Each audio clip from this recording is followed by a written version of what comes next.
Solar, are you gonna join us for part 2? Ooh, I'm gonna destroy everything you hold dear. Immediately goes for my laptop. I sleep on this. Okay, so where were we? I was unchaining that guy. Okay, yeah, so you were in this little courtyard adjacent to a courtyard. There is... you found a guy chained to the wall. And you had just tried to perceive if there was a way of freeing him. You didn't come up with anything. Can I ask Braun what he said he is? Can he cut the chain off the wall? Braun says, we could just yank the spikes out of the wall, I guess. Let's try that. Okay. Seems to be our thing. Alright. So, strength checks. 17? Nice. Did I add anything? Yeah, add your strength modifier. So Plus 2. Yep. Yeah, so you grab your end of the chain, give it a yank. Before Braun can even get in position to grab it, you pull it out of the wall. Yeah. Freaking out. And then Braun helps the guy unsteadily to his feet. He says, "Oh, thank you. I thought I was done for." How long have you been chained up? A day? 2 days? I don't even know. I'm the last one. What happened to the others? He pauses for dramatic effect, and you hear a scream, like a blood-curdling scream, come from the west. Specifically, the west walls of this courtyard extend up about 40 feet, and at the very top, where they meet the peak of the roof, are windows that are cut out of the stonework. You hear screams coming from that. He says, in the chapel, which you know to be where you had come in from and where you were ambushed. I don't know what they're doing in there. But they come, they take one of us, they bring us in there, and then they don't come back. I'm the last one of my brothers. Is there a way to get up there? He says, well, you can get there from the main courtyard. There's a corridor that leads in there. But I heard those two meathead buffoons talking about how they broke the special door that we have. And now the only way to get in and out of the chapel is to push the stone door with all your might. Obviously, they have no problem with it because they're stupid, dumb meatheads. Otherwise, you're going to have to try and fix the door. How would we do that? He says, well, to be honest with you, I'm just a novice. That's artificer work. I could maybe give it a shot. Okay. You're gonna have to get me downstairs and into the. I think the mechanism is in the Hall of Histories.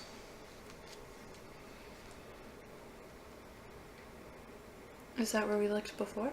Yeah, you know that to be the wing that is sealed off by that iron portcullis. Though he doesn't seem to know that. Says I think I've overheard some of them talking that that's where the mechanism is for the door.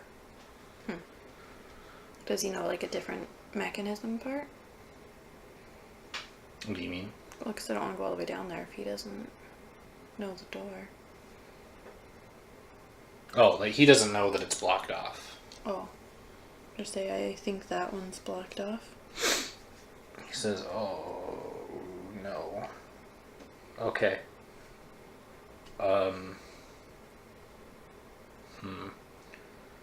So I think we're fucked.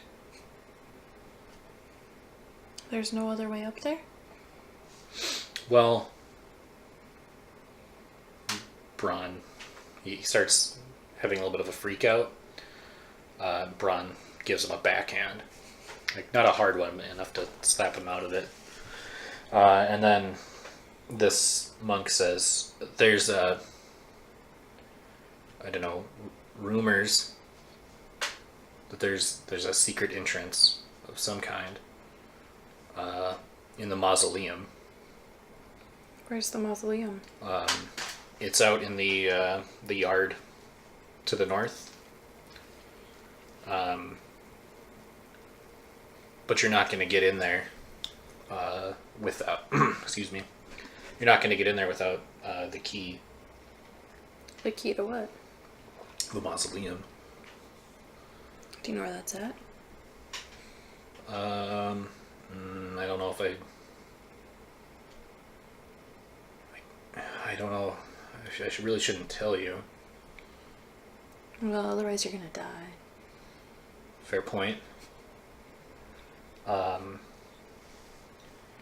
Attached to the library, there is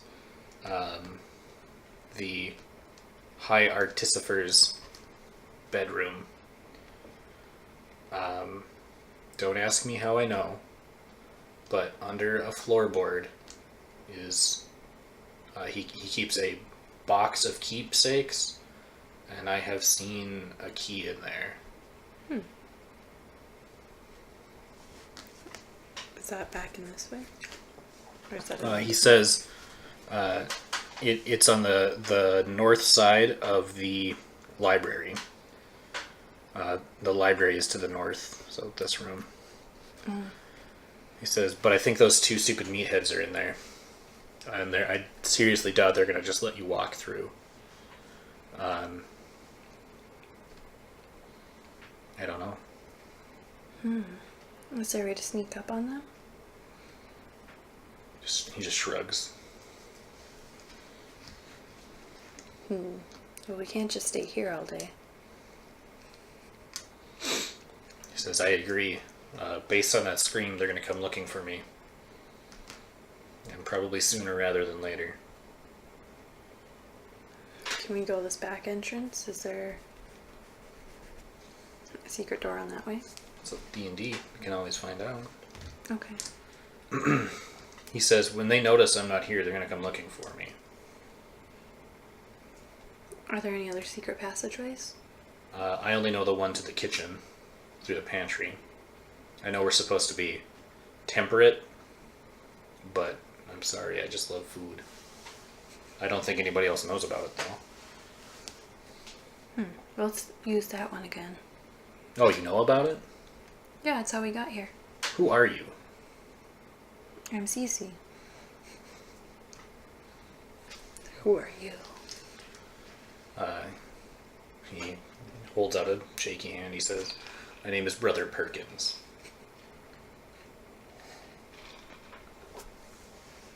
Nice to meet you. Denny Perkins. Let's go find this key. Alright, so you guys head back into that little study and then down the hallway. Back through that little chamber, into the pantry, into the kitchen, and then into the dining room. So, what's your plan? Can we check this wall? See if there's any secret doors to get into the library? Yeah, that's D&D. Give me a perception check.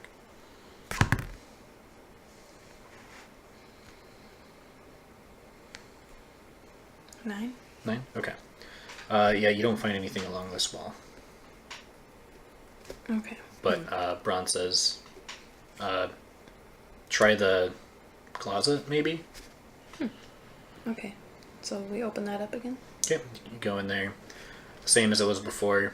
There's table settings. It also looks a little ransacked, like they just push things off the shelves. Give me another perception check.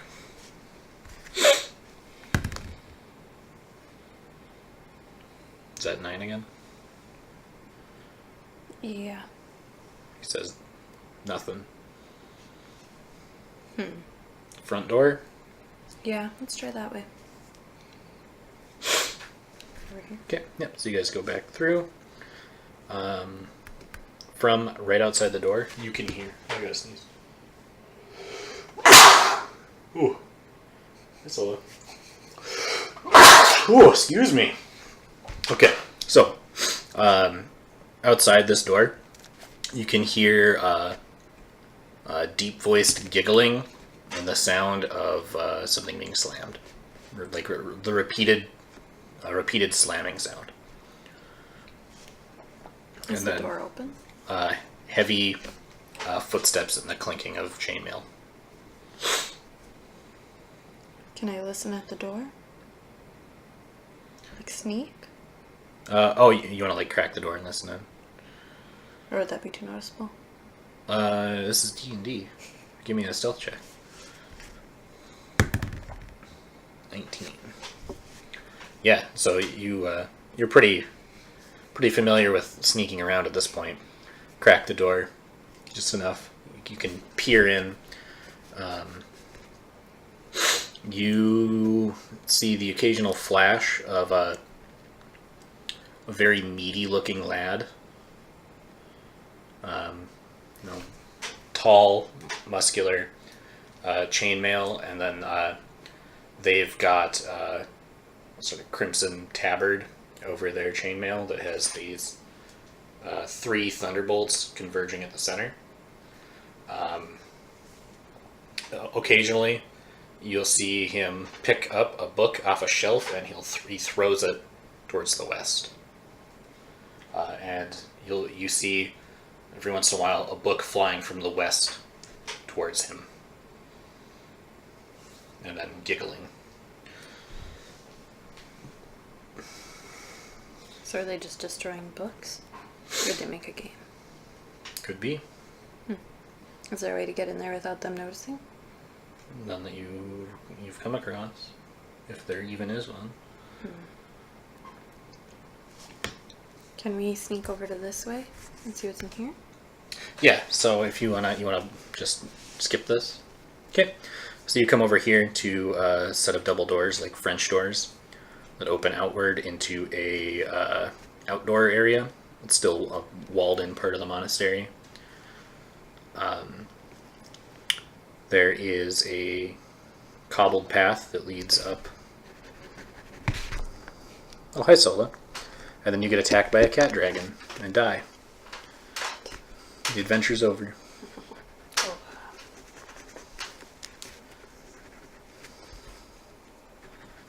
Okay, so you come up. There's a cobbled path here. I should have put this on there, but... Come on now, Sola. Who may I help? There's a wrought iron fence that encircles a graveyard.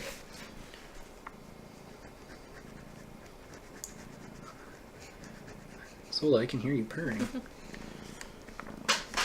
Step on you now. It's all our 0 listeners are going to hear.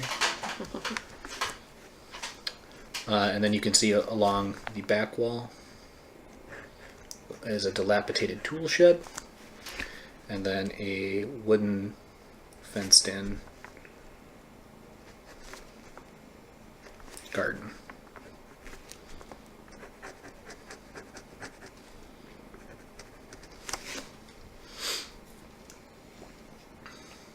Let's check out the...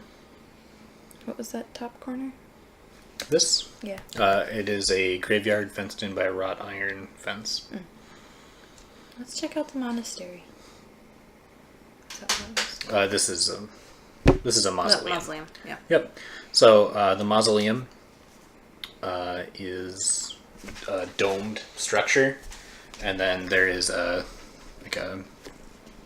little chunk of it that sticks out and forward, like a little entryway. Oh, okay. It's like a half step that goes up, and then there are two stone doors that block the entrance to it. Each door has half of a 6-toothed gear, and then when they're closed, it forms obviously a full 6-tooth gear. Okay. If you get what I mean. I think so. Okay.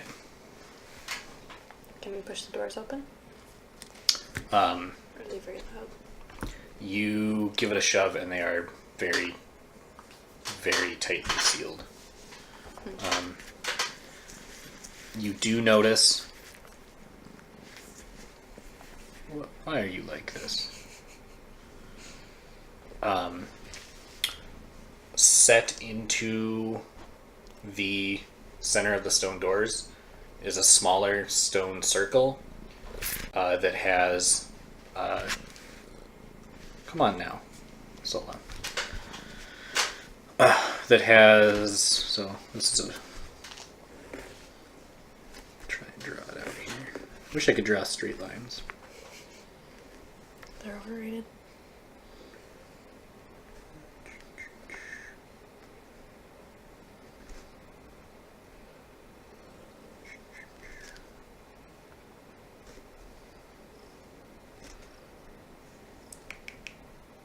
Okay, so this is what the door looks like.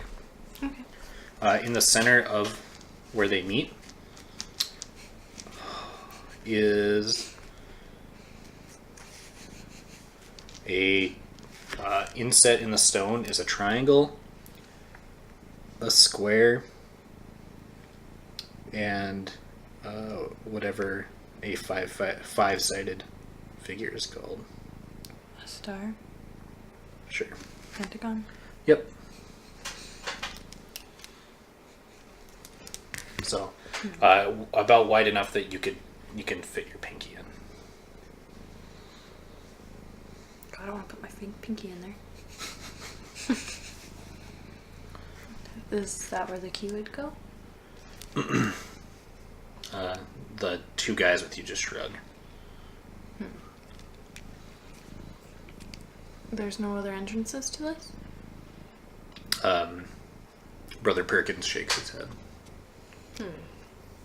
Well, he says, well, unless the rumor is true and there's some secret thing that leads down.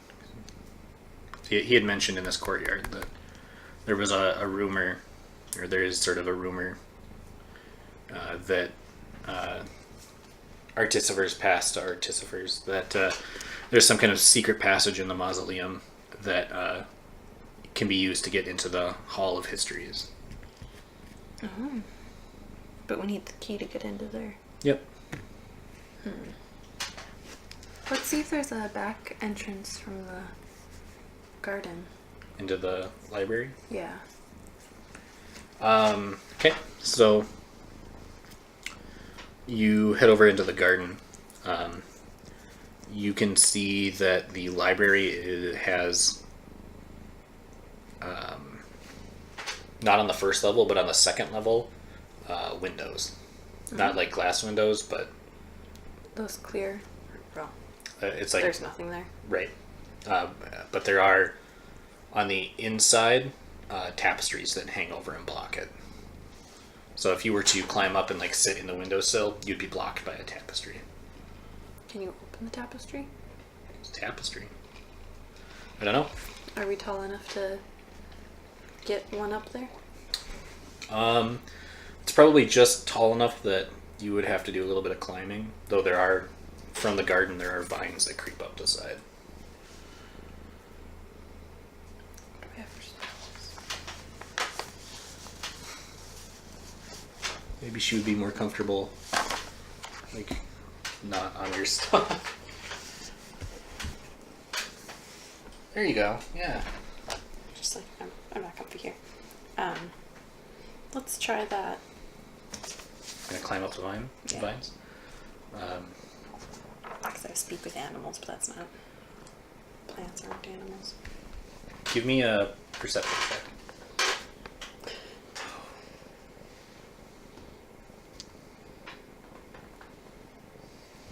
You don't like tea, so 15. 15 plus anything. Wisdom, so 3. Damn, that perception is out of control. You from... I wish you could see the map. From the corner of the tool shed here, you see a black cat peering at you. Can I persuade it? Speak with animals? You gonna use one of your spells on speak with animals? Yeah. What's it do?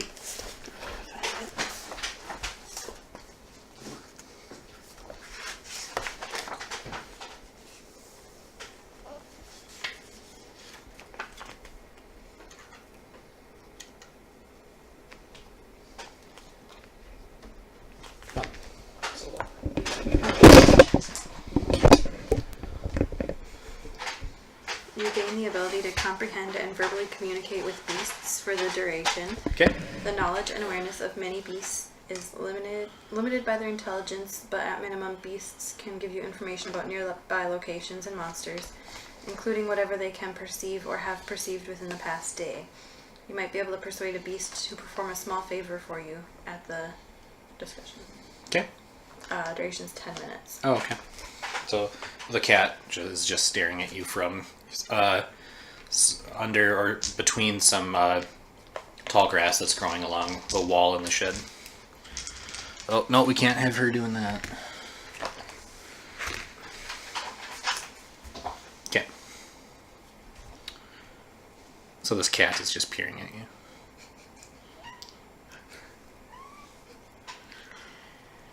What have you seen around here the last couple days? You approach it. Yeah. Its tail is completely like slunk down, like it's not overly trusting. Come here. Let me pet you. Oh my God, Sola! Do you want some food? Why are you chewing on my lectern? She chews on everything. What is up with you? There's food upstairs.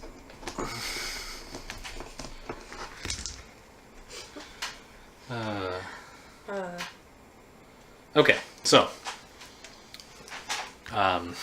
she's gonna jump on the bookshelf. Come here, Sola. Come on. Time to get locked out. Just gonna tear up the carpet. Here you go. You live here now.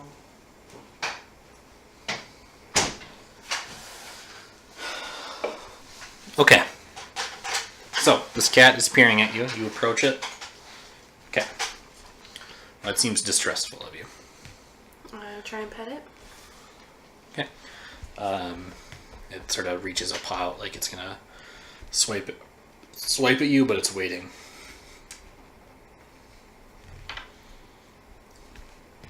Come here. Let me try and pet you. It says, I'm not some house cat. Well, then what do you know? I am a proud creature, strong and independent. What do you offer? I can give you food and shelter. What kind of food?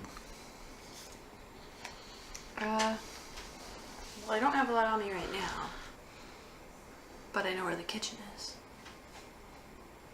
So, you would have me believe that I help you, and in return, you repay the favor at some point. Why should I trust you? I'm very trustworthy. Give me a persuasion check. Okay, this cat is your best friend now. What did you roll? 17. 17 plus charisma, I assume? Yeah. So 18. 18? Okay.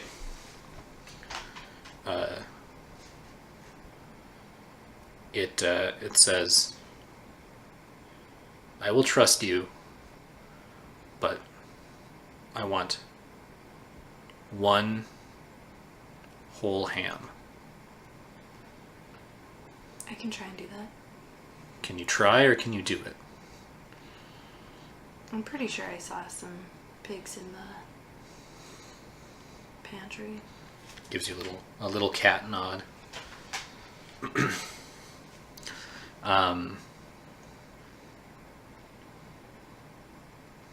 It says, okay, what do you want? What do you want of me?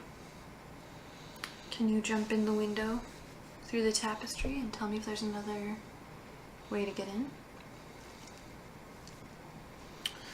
It pretty easily makes its way up onto the ledge. Looks into the library. It disappears behind the tapestry.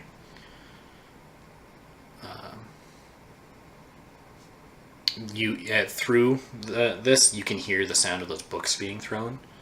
It stops, and then you hear like something you can't quite make out. And then there's a hiss, and then there's the sound. A book comes flying through the window between like where the tapestry parts. It arcs out over you, and it lands in the graveyard. And then a second later, the cat jumps out. Did the cat get a book? It would seem that they threw a book at the cat. I'd ask it if it discovered anything. There are two of your kind in there who do not appreciate my grace and beauty. Do they throw a book at you? Worse, they attempted to pet me.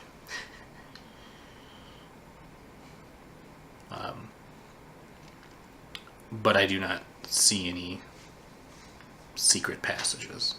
Can you attempt to look for a key? That would be another favor. And I have no use for two hams. What is something else you want? It thinks for a minute.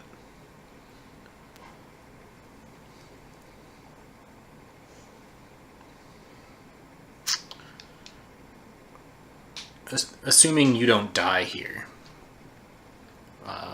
what are you going to do? I was supposed to find out information and then go back home.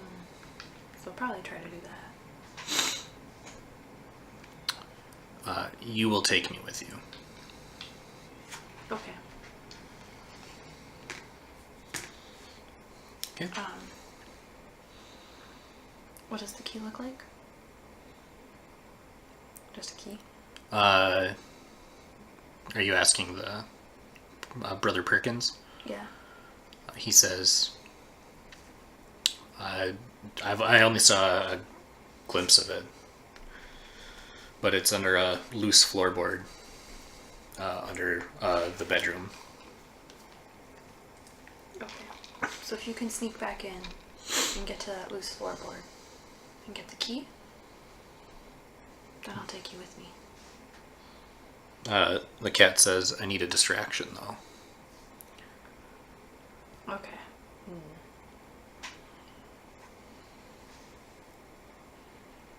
Can we try and get them to come out that door? Like, chase us? This is D&D. Yeah. Okay. Alright. The cat says, I did see that the bedroom door was open. There. So could we make like a pounding noise so they come to that? Well, Or what do we want?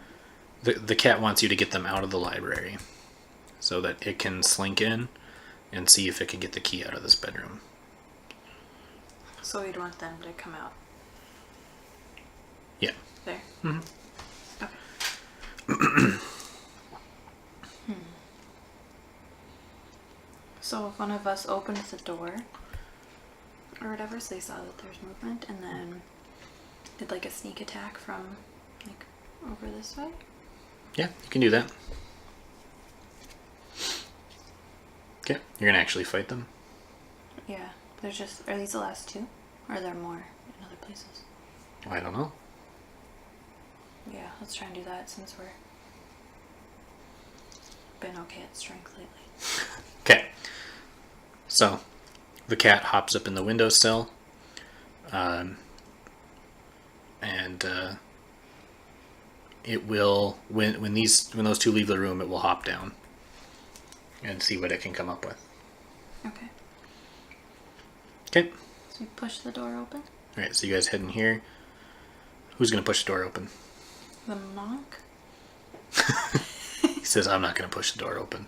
Why not? There's no chance of that." It's not like they're gonna kill you right away. You don't know that. I'm pretty sure they cut a guy in half. What if we knock on the door? Good. He says, "I don't want to be the one that knocks. Okay. I don't have a weapon." That's your bed. He says, "I'm gonna die." Okay. Okay. So, what's your battle plan? Where are you gonna be? Someone needs to do the door. Yeah. You want the monk to do it? Yeah. Make a persuasion check. He says, "No, there's no chance I'm gonna do the door." Bron is doing his best to avoid eye contact with you.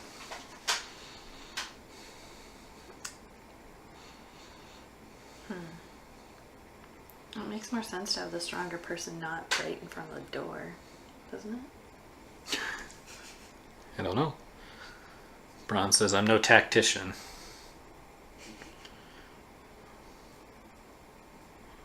Are there pebbles? Let's throw pebbles at the door.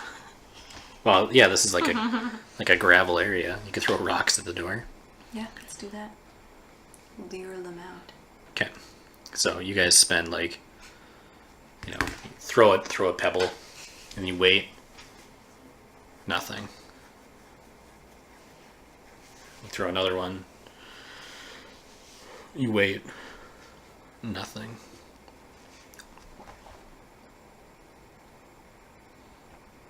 Let's just push the door open.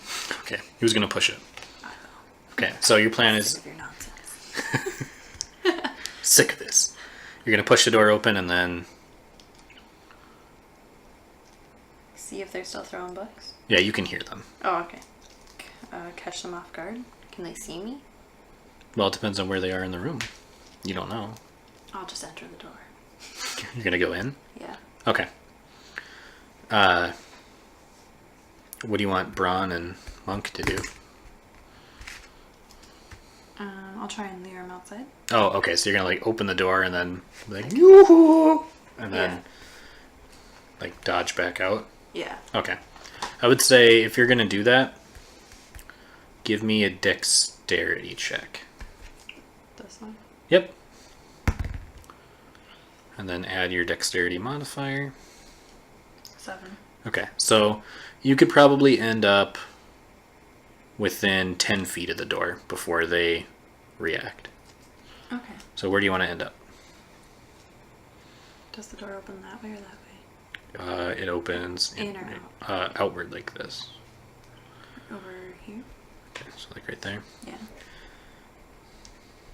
Just remember. And then the monk is going to take cover behind this pillar.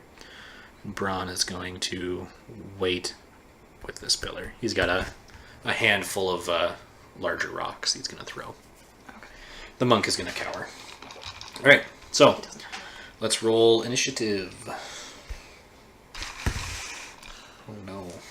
There is no surprise on this one.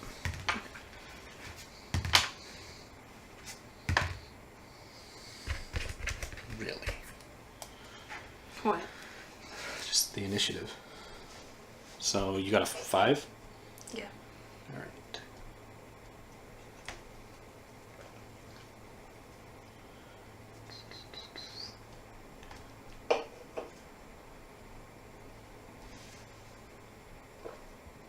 Okay. So, no sooner are you back to your retreat point than one of the meathead goons gives chase through the door. He says, Thud, I think we have guests to play with. Not if we get you first. Sassy girl, I like that. Can I throw him down the stairwell? Well, if he was closer, maybe. And he's going to move towards you. And he's going to swing a mace at you. Can I block with my quarterstaff and use the shillelagh? No. What? You have your shield, though. Oh, yeah. So Which we haven't been adding onto your AC. No. So that should be 2 higher. Remind me of that. Leave it off there. Okay. Because it's not always... Oops. That's not always relevant. Oh, okay. Okay. Does a 7 hit. So that's under my...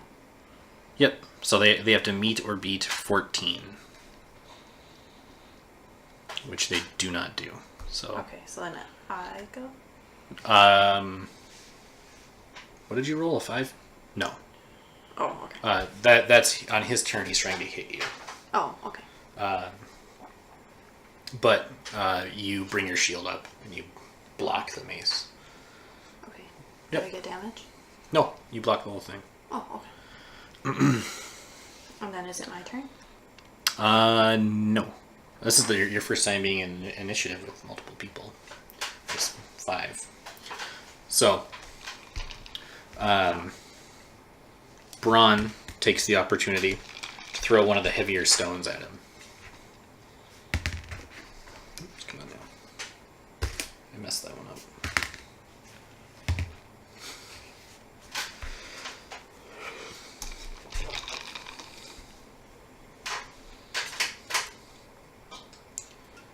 Give me just a second.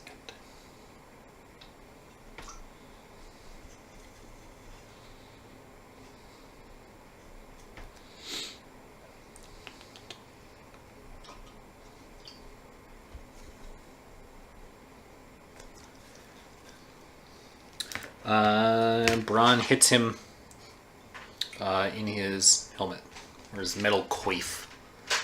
It's like a chainmail helmet. Does it do any damage? It does. Oof. Yeah. Hits him right in the cheek. Good. Okay. Now it's your turn. Oh, okay. You're just gonna hit him with the shillelagh? Yeah. Okay. Yeah, that's a hit. That's So 15. 15 plus 5. Oh, yeah, that's so sweet. Yep. So 20. 20. Okay. And now a d8 plus 5 for damage. Okay, where did it go? Here's one. 7. Okay. Yeah, that's a decent hit. You hit him right in the stomach, and you can hear him give a little "ugh," but he's still standing. Okay. Is there one more person's turn, or no? Next up is his brother, who comes pushing past him out the doorway. He steps here, and he's going to take a swing at you with his mace. Okay, I can block with my shield. Yeah. You don't have to say that you're blocking. As long as you have your shield on you. Oh, You have +2. so it's 14. Okay. A 15. I have a 14. Okay, that is a hit then. Do I have to... I gotta roll Oh, the damage. You take 5 points of damage. So that's 2. Ooh. Is there a way to... I have healing word. Can I use that You could on your turn as my... Okay. as your action. Just keep in mind that doing that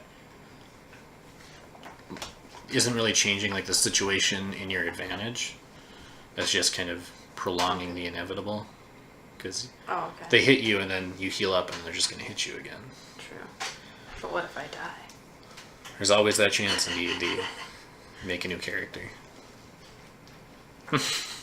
Did all this for nothing. And then he has a book in his hand. He throws it at the monk. Hit the monk? Yeah, it hits him right in the forehead. How did you not see that one coming? He's a coward.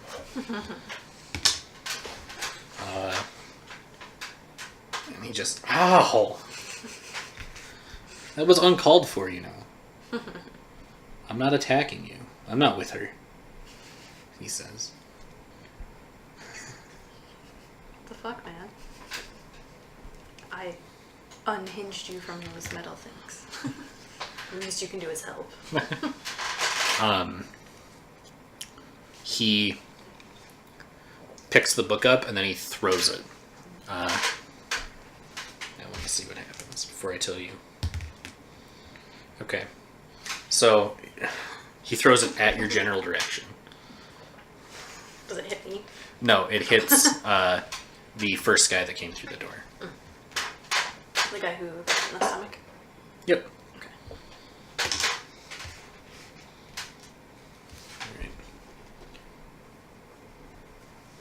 Alright. Speaking of, it is his turn. So we're back at the top. First guy. So it's his turn. Okay. Yep. He was right here. Mm-hmm. He's not very happy about being hit by a book.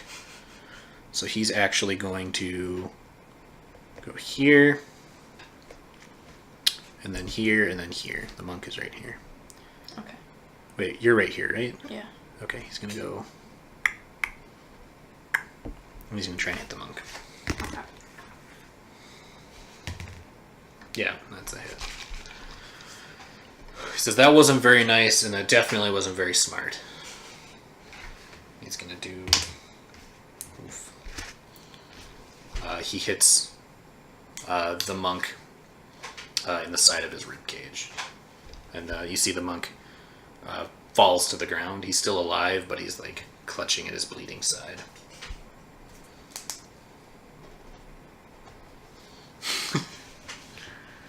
Alright. No, now actually it's Braun. Okay. Braun is... Over there still? Yeah, so he's right here. He's going to take the opportunity to actually charge into the melee. He's going to go 5, 10, 15, 20.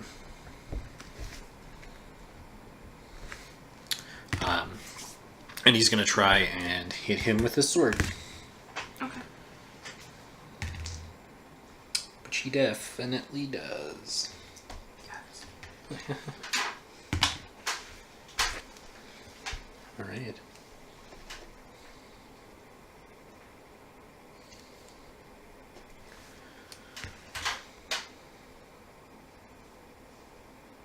Okay.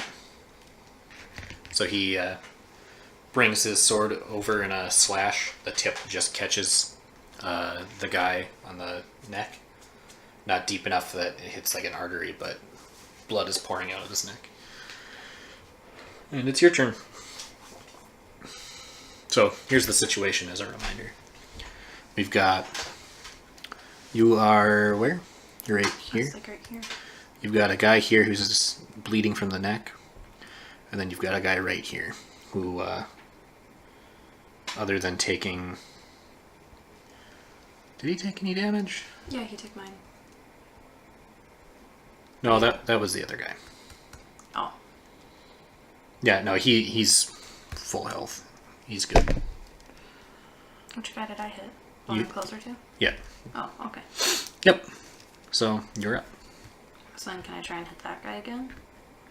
Yeah. Can I aim for his head? Well, D&D doesn't really have, like, targeting specific body parts. Oh, okay. So let's just see what happens. I'm gonna die here, aren't I? +5? Yeah. Yeah, 19 is a hit. So then give me that the juicy D8 +5. That's I think that's a 10-sided one. That's 8. 10. All right, yeah.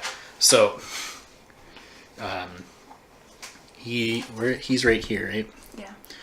Yeah, you bring your quarterstaff around, and you like pin it against. It's like when you swing a stick really fast, you know, and the tip sort of like lags behind because the wood's a little bit bendy. You get what I mean? Or it's like when you twang a ruler down. Oh, yeah. You do that, except you twang his head against the brick library wall, and you crush his head. You see it elongate in a way that skulls should not be elongated, and then he just sort of like is slumped there for a moment, and then he just slowly slips to the ground. Did I kill him? Did I do that? All right. Which brings us to his brother. So, he looks at his brother's fallen corpse. He just screams, "Thud! No! I'm gonna make you seriously regret that." And then he is gonna try and hit you with his mace. 15. I'm at 14. Okay, that's a hit. 1. So does that mean I have 1? Well, 2 minus 1. You got super lucky. I was fully expecting that. Actually, no. Sorry, it was 2. It was 1 plus 1. You're not dead. But you said 0. So you go down. Okay. Am I like passed out? Yep. Here's how it's gonna go down. So, next up is the monk, who's managed to scrabble around and pick up the person you killed's mace, and he's gonna try and hit this guy in the back with it. Okay.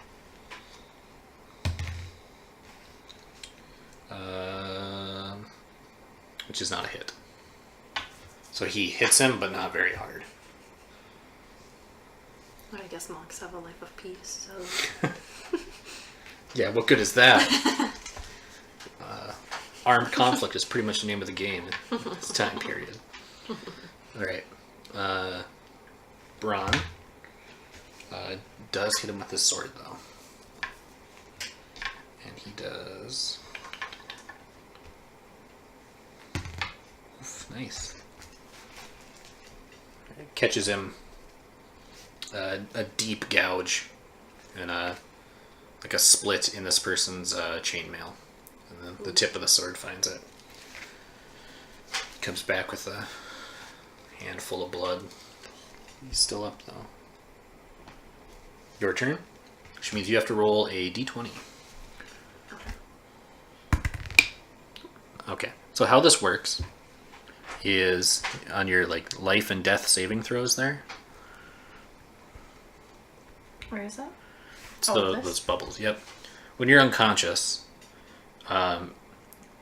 while you're not stable, you have to roll a d20. If you roll a 10 or higher, you get a successful one. You don't have to fill it in. You can just remember or mark it on a piece of paper. So it, Okay. if you roll a 9 or lower, you get 1 failure. If you roll a 20, it counts as 2 successes, and if you roll a 1, it counts as 2 failures. And if you get to 3 successes, you are just unconscious but stable. Actually, no, I have that wrong. If you roll a 20, you come back with 1 health. If you roll a 1, it's 2 failures. And if you get 3 failures, you are dead for real.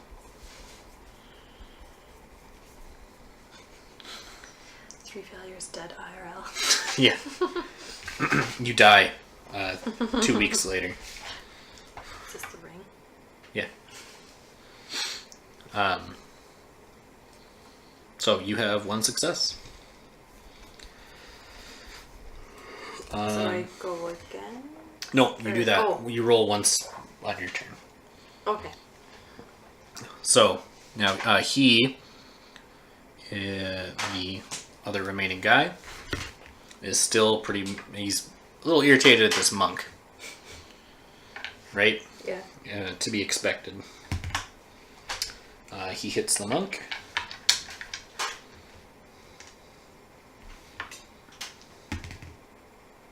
Okay. The monk is not doing so great either. This monk's gonna die. We come back to Bron. Oh shit. Bron got a critical strike.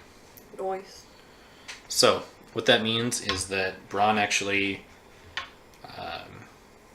we'll use the regular rules for crit for our game. I'll use a different one for the other one. When you roll a critical strike, you actually get to roll the attack dice twice. Oh, okay. So, if you rolled it, you'd roll 2d8, and then also add your 5. Okay.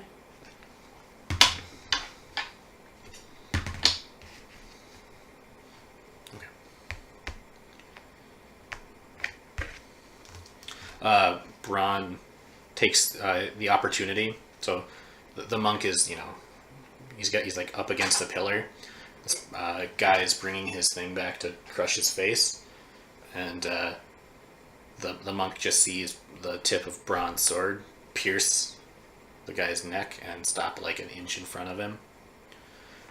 Blood sprays him in the face, and then he just sinks to the floor and starts to cry.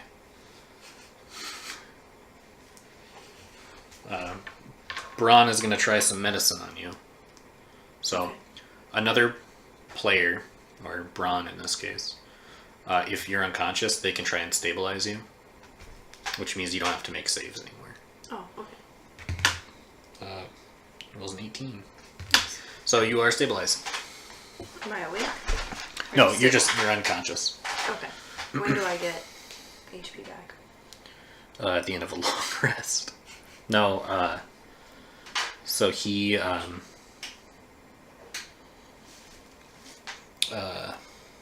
a little like burlap pouch on him.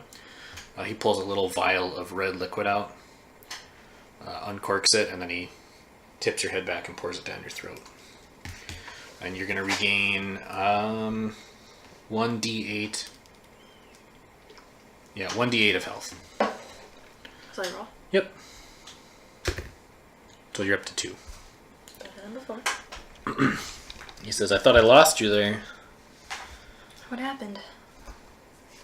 Well, you got, for lack of a better term, tenderized by a mace. But, I guess it worked out in the end. That's good. How's the monk? It's been an interesting day for him. I feel like he's learning a lot. Probably not a lot he learns in his books. He's still just crying against the pillar. That's good. I guess at least he's not dead. A black cat comes trotting out of the library with a key in its mouth. Oh, you got it. No concern for the monk. He'll be fine.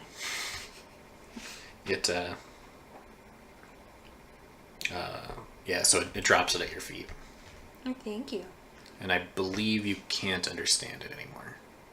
Because that only lasts for like 10 minutes. Oh, okay. So I just pet it and... When you go to pet it, it hisses. It doesn't like to be pet. We'll work on it. But it does purr, and it rubs against your leg. Oh, cute. Okay. What's your name? So this key is, what is this, like 5 inches, 6 inches, 4 inches, and then the key portion of it isn't like a toothed key. It actually splits into like 3 prongs. Like that drawing, or Yeah, it matches this. that one? Okay. Yep, 3 prongs with shapes in it, and then the actual body of the key itself also has some Intricate. Yeah, it's got like clockwork something around it. So it's not just like a piece of metal. Oh, okay. Let's go try that monastery. Or should we explore the library first? The monk was just sitting with like 1,000-yard stare. Okay. Thanks for the help. All right. Brown says, "Lead away." Let's go to the monastery. The mausoleum. Yes. Okay. So yeah, you come up to this. You writing down the word mausoleum? Yes. Keep calling it monastery. Okay. So, you guys head back out into the yard, up the couple steps, and then to the door. Stick the key in, and then you give it a turn. You hear some clockwork-ish sounds, and then the doors on it, or the seal, through a sort of a hidden seam, I guess you could call it, splits, and then the doors swing open. Should we go in? Bron says, "Well, otherwise we did all that for nothing." The monk is stayed Still behind. back there? Yeah. You didn't want to see what was in here? Surprisingly not. So you come into the mausoleum. Along in the center of this is a large statue, and then built into the base of the statue is a stone sarcophagus that extends outwards. There are also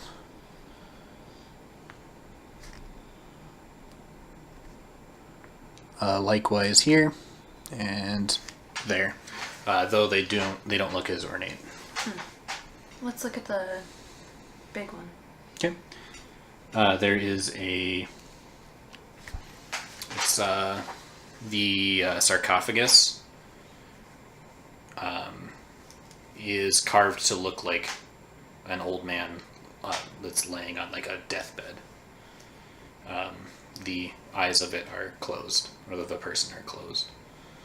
And then at the base of it is an inscription that says Wilfred, Secret Taker.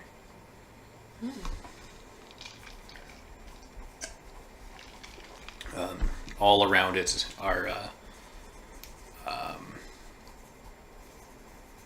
religious inscriptions and religious iconography. Do you know what any of this means? He says, "Well, I'm a firm follower of God, but more in the practical sense. I'm not much of a religious man. What do you think?" He must have been pretty important to have the biggest one in here. Must be. Wish that monk were in here. Can we explore closer? Yeah. What in particular? I mean, you got a lot of options here. Yeah, true. Perception, religion.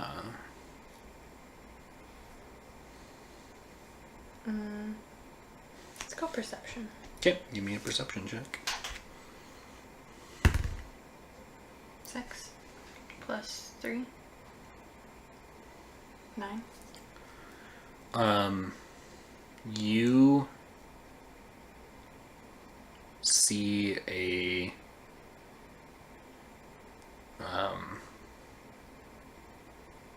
trail of blood. And now that you've noticed it, it's pretty apparent that it was there before. A trail of blood that leads from like the steps up.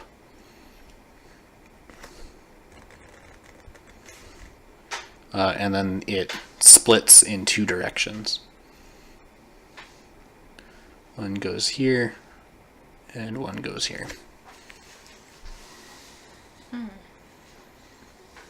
Is it fresh?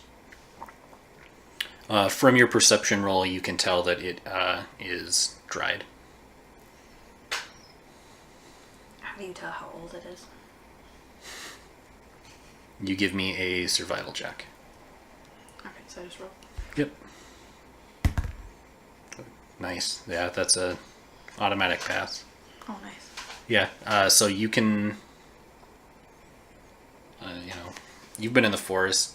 You've seen, wounded animals. It looks like somebody was wounded, drug themselves up here, and then based on sort of like the intensity of the trail, they doubled back this way and then made their way over here, and then the trail disappears. So there must be a secret passageway? Must be. And then the blood is dried enough that you think that like a day or two, probably based on what the monk said, Okay. coinciding when this all went down. Started. Let's go check over by that one. Okay. Give me a perception check. 19. You can see the trail of blood approaches it from like straight towards it, but you don't see anything that might trigger it to move. Excuse me. Though you do see where the sarcophagus, based on the dust, has slid to one side, and then it must have moved back. So we have to find out what opens it? Mm-hmm. Can I do a check?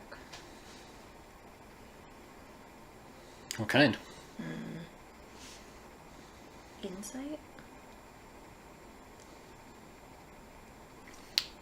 Or investigation?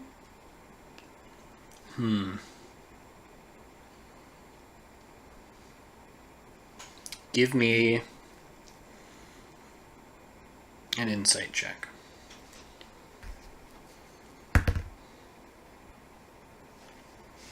Nice. That's a string of radical successes in a row. You think it is definitely connected to the first statue, specifically something about the head. And when you get closer to the head of the main sarcophagus, you can see where blood from some kind of shoulder wound has been smeared up against it, like somebody got in close to the head. So I'll lean in closer to the head, feel around. Okay, give me another perception check. Nothing. So it must be by the head, the shoulders? Could be. Do I do another check? Or... Yeah, give me another. You can give another perception check. You don't find anything. This is D&D. You can. Go as many as I want. Well, I mean, I can't say you can do it forever, but. Okay, you find an inscription. In the hair of it, if you look at the strands just right, it seems to spell out a sentence. that says, I gotta think of what it says. For something to be taken, something must be given. But what could we give? Like something that takes the place of something? You tell me. This is D&D.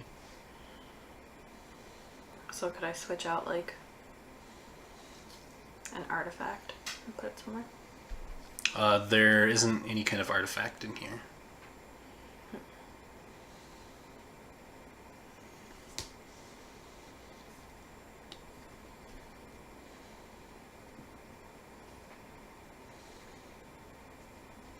Do you want to do a perception check?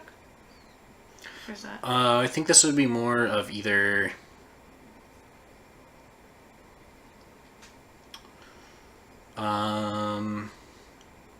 probably an insight check.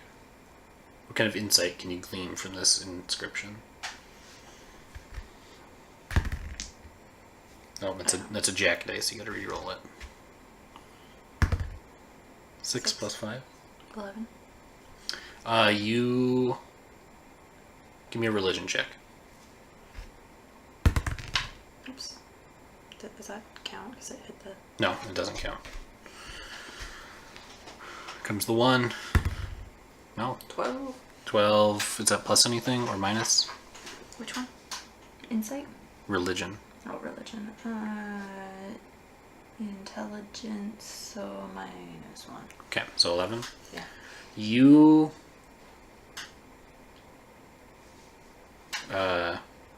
You ask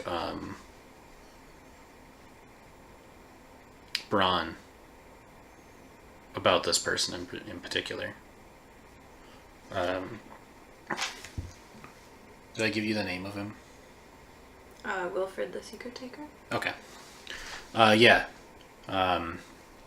He's kind of storied, or there's sort of... he's almost a man of legend in that he loved intrigue, and there wasn't anything about anybody he didn't know. Based on that, you're able to make the insight that you're going to have to tell him a secret about yourself. Mm.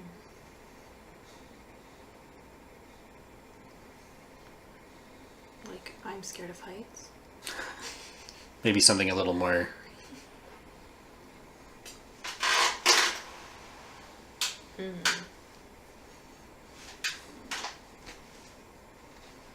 Like, I don't know who my father is. Okay, that works. Okay. Make sure you write that down. So, you whisper that into the statue's ear, and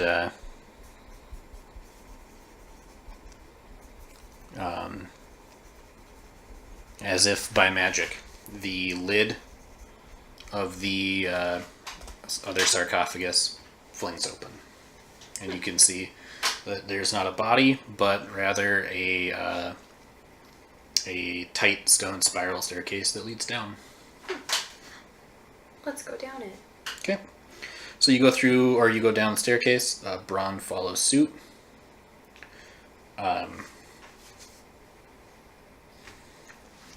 You guys go down and find yourselves back in the basement. But it's a separate one, so we're...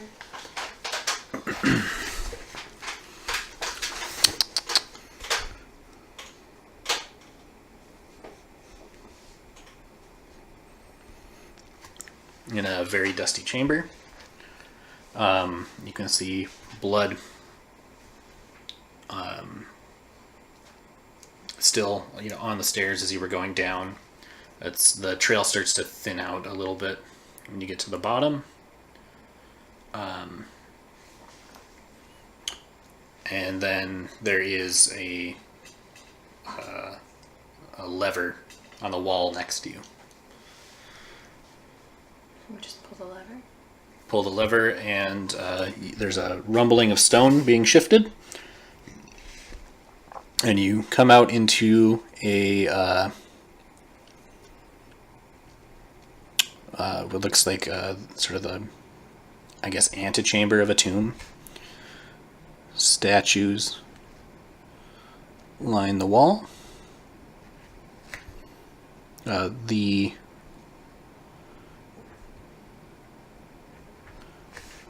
one you took also swings open. In the hands of each of the statues is an urn. Is this like the Indiana Jones alien room? What? I don't know. And then there is additionally a shelf there that has four shelves on it, all lined with urns as well. Can we investigate them? Yeah. What kind of investigation you want to make? Who they are? Okay. Yeah, they all have inscriptions. They all read high artificer, it's hard to say, such and such. Oh, okay. What else can we look at in here? You can make a perception check. Yeah.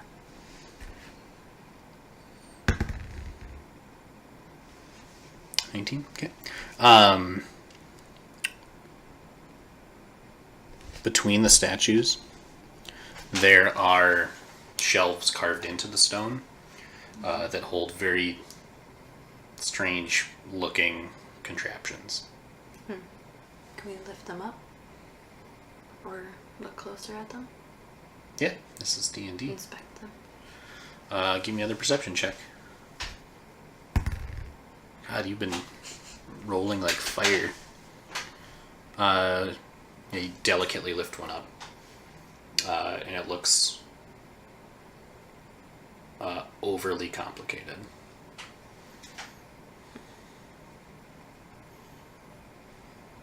But you recognize there's a label on it, and it matches one of the urns that you saw over here. Can I go compare them to see what it is? Whose it is? Give me an insight check.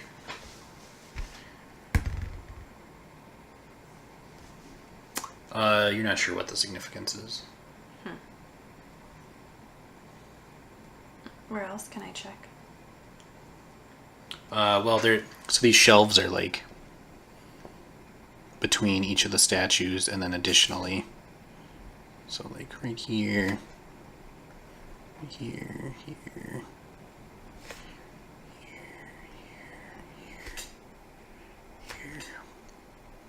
and here. I mean, you could try again if you want. Yeah. What's this one?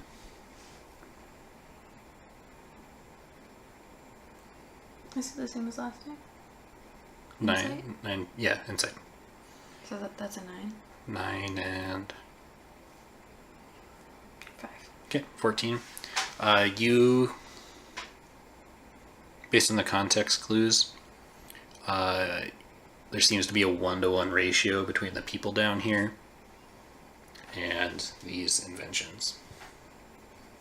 So, That must be their invention. yeah, based on that, it's probably safe to say that this is their life's achievement. But how do they work? Or what do they do? Give me another intelligence check.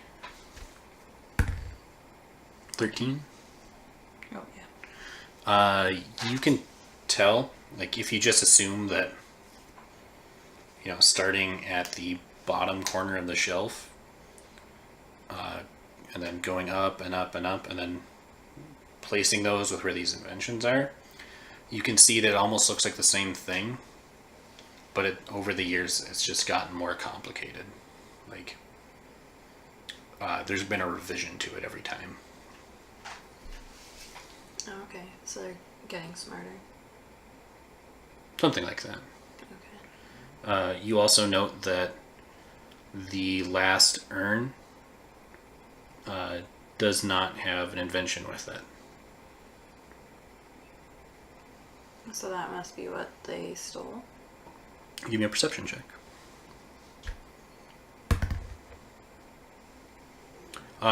You find where it was. It is, there's dust collected except for where it's been moved.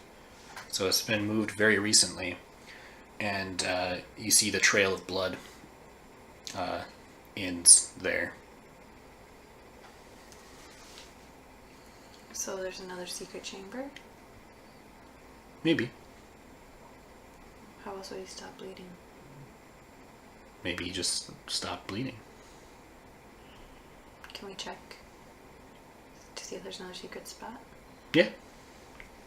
This is D&D, Brittany. What's that? 11. Plus What was mine? Inception? Insight? perception. Wisdom? So +3. Okay, 14. You notice that there are a few splatters of blood leading south, where there is a set of double doors. Let's check out those doors. Okay, so it looks like maybe this person bandaged themselves up, or maybe they ran out of blood. Okay. So I guess we'll find out if we find a body. So you come through here into a sort of a foyer, rich with religious iconography. At about chest level, there are like half circles carved into the wall that have mosaics set into them depicting various Gond things. Mm-hmm. And then there is a door.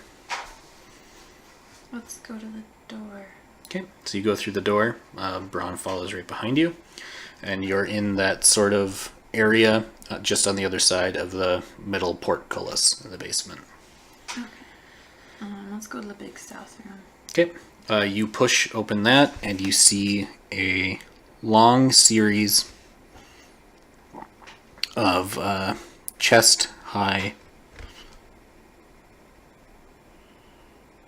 Oh shoot! I bet I messed that up. Well, a long series of. Just do it this way.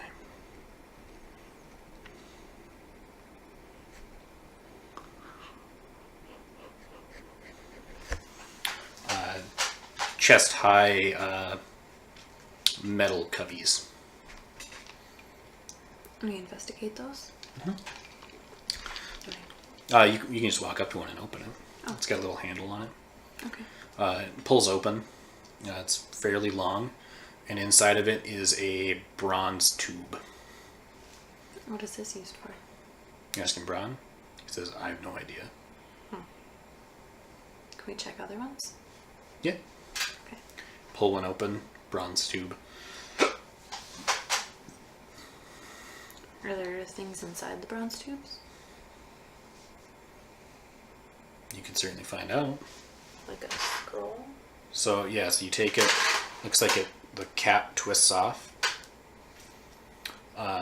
Give it a spin, pull it out, and inside is a carefully folded up sheet of blue paper with white inscriptions on it. So like in those rooms? Yeah, very, very, very, very similar to those. Okay, what's on them? At the bottom, there seems to be it seems to be titled, and then it also has a crafted by.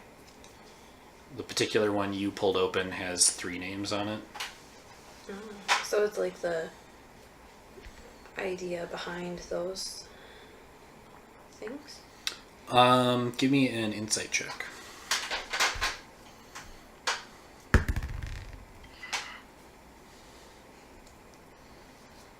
+5. Oh shit! Yeah. Okay, you're fine.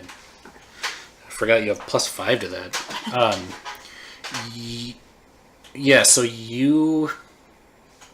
that's your initial thought, and then you realize that there are a lot of these metal cubbies. There's hundreds of them, and there aren't nearly that many high artificers. So you pull open a few more drawers, and you can see that the credits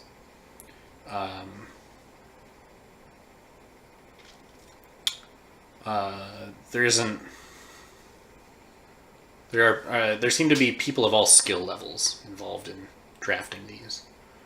There's a few like novice level. There's a few like artisan. It says artisan, artificer, so and so, and the name of their invention. So they seem to be fastidious in cataloging the things that they come up with.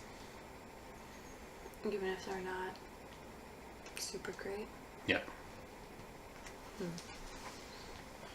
What were we looking for at the beginning? What do you mean? Like, weren't we looking for a certain piece of information? Oh, why you came into the mausoleum in the first place? Yeah, so there is a room somewhere in this wing that controls the mechanical doors that will allow you access to the main chapel.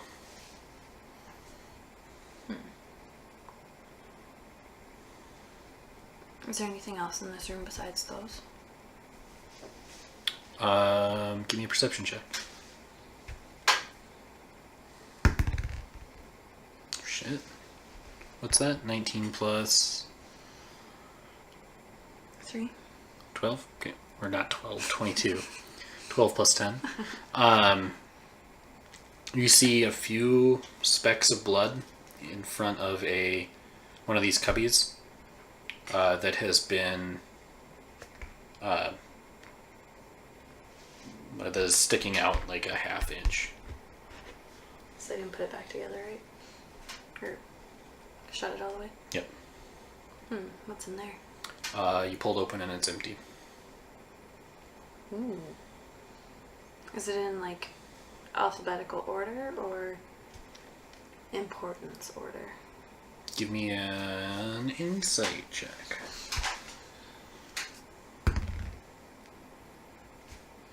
By insight, I meant intelligence, by the way. So, 6. Oh, yeah. You're not sure. Whatever filing system they use isn't alphabetical, though. Okay.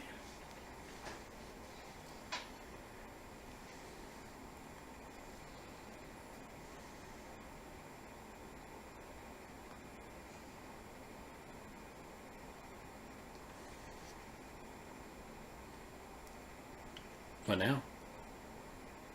Can you do another intelligence check? No, I don't think you're not gonna figure anything else out. Okay. Let's see what this other room is. Okay, so when you get to right here, you hear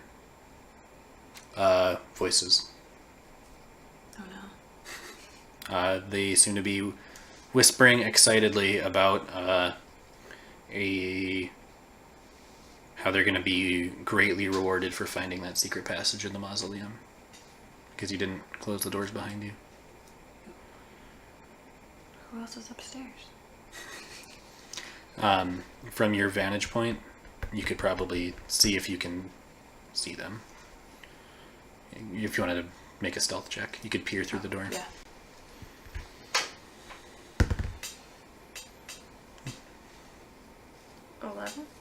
Oh, okay. Yeah, you see two people in those same crimson robes. As you're looking at them, one of them looks over towards the south door, and you make eye contact with them. And then he turns and whispers. You can hear it though. He says, I think someone's down here. Can we surprise them? They are expecting you, so... Well, you could try and surprise them. If you and Braun wanted to hide. You only have a second to act, though. Okay. I'll try and surprise them. Okay. Braun crouches down here. Where do you want to be? You can get like 15 feet from the door. Like there? Or 5, 10... Yeah, so right there. Okay. They fling the door open and they come striding into the room. Let's roll initiative. I'm probably not... You're not going to get a surprise round, but Okay. you had enough time to hide. 17. Okay. Is it 17 or 18? What do I add? Oh, I add 1, so 18.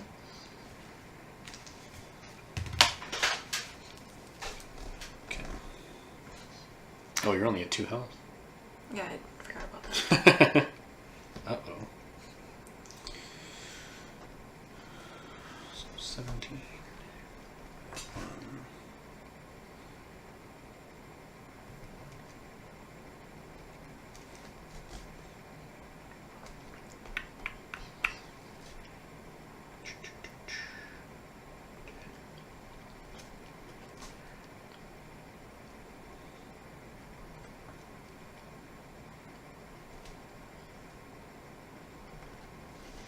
All right, you get to go first.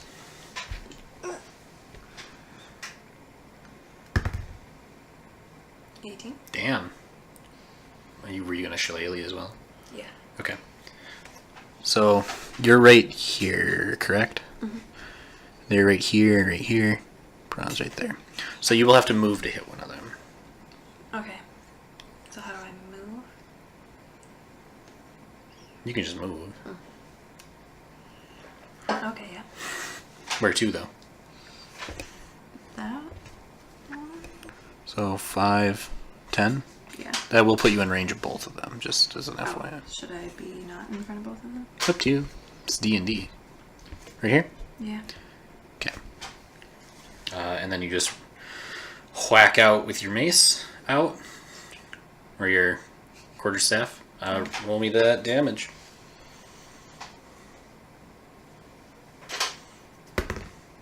3 plus 5. 8. Okay. You... How do you hit him? Like, closer to the head? Okay, are you going to swing, or jab, or... I swing. Okay, so you swing, you hit him right in the neck, you can feel their neck crack. And they fall to the ground dead. Alright. Killed you dead. Alright, and now it is his friend's turn. Shit. He's going to swing at you. He doesn't even notice that his friend's gone down. Alright. Does a 4 hit? So that still goes by that? Yeah. Okay, So so 4 versus 14. Not really. Not at all. Okay. It's all or nothing. Oh, okay. So yeah, so you brought your staff around, you broke his friend's neck, and then you had your shield on that arm, and his friend tried to hit you with, or shiv you with his dagger, and it just hit your shield. Oh, okay. Okay. Braun steps out from behind, tries to give him the business end of his sword. Misses. Me again? He pierces a flowy bit of the robe. Ah. And then it comes back up to you. Yep. 7 plus 5. Okay. That's so it. 12. Yes. 8. Oh my fuck. So, 13? Yeah. How do you kill this person? Can I slice him down? Like hot dog style? Yeah. Yeah. Okay. So yeah, you bring your staff down hot dog style. You only get like down his skull, though. Yuck. But you do, you Good pierce call. it straight down, you cleave it straight through, and then his head is just like opens like a flower. I have flowers for me. All right, you're out of initiative. All right. We win. Now what? We go to that room? You want to search him, or Oh, yeah. Search. you never search the people you kill? I forget. Yeah, I killed you. It's fine. Oops, you're dead. You find each one of them had a coin purse. Did I not search the last two? No. Oh, oops. One of them has 12 silver, and one of them has 1 gold piece.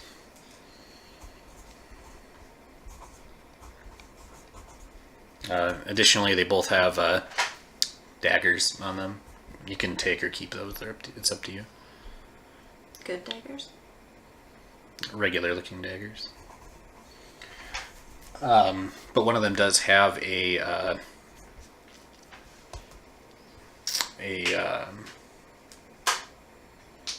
folded piece of paper. Let's read it. You pop it open, and it looks to be addressed from this person to somebody. You can see that it was hastily folded. The ink is sort of smeared. It makes it difficult to read. But it is sort of trying to talk themselves up. It says that without their help in orchestrating the takeover of the temple, it never would have worked, and that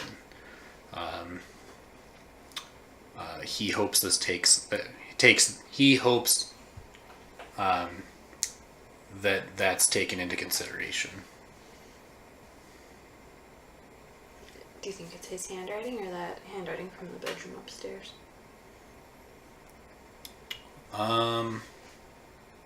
Well, there wasn't anything left behind upstairs. But you could give me a perception check.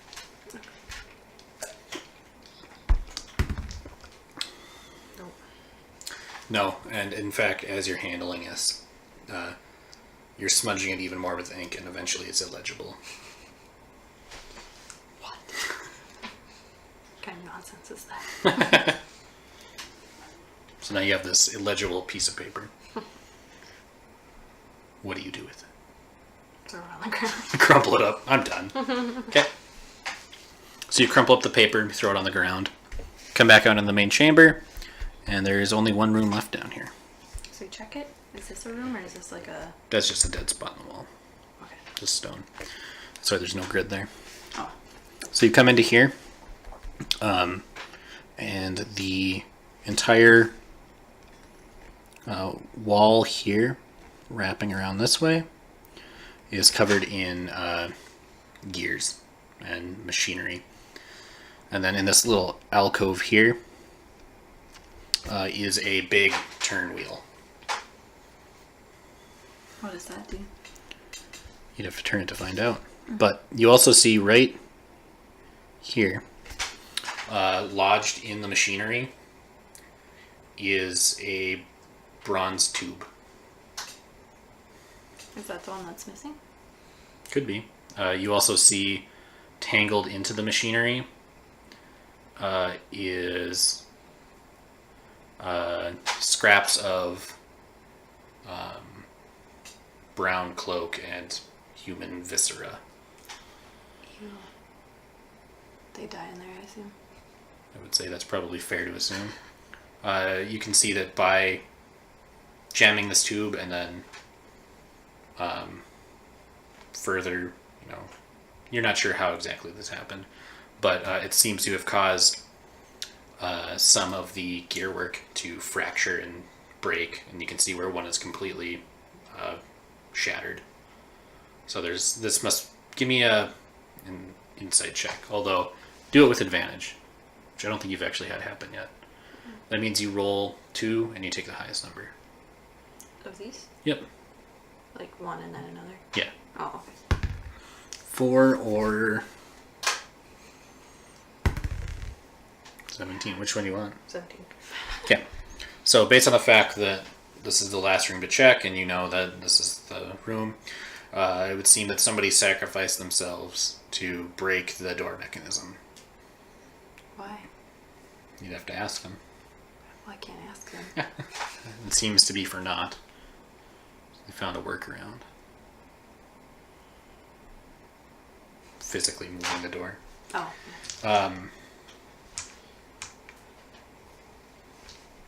Yeah.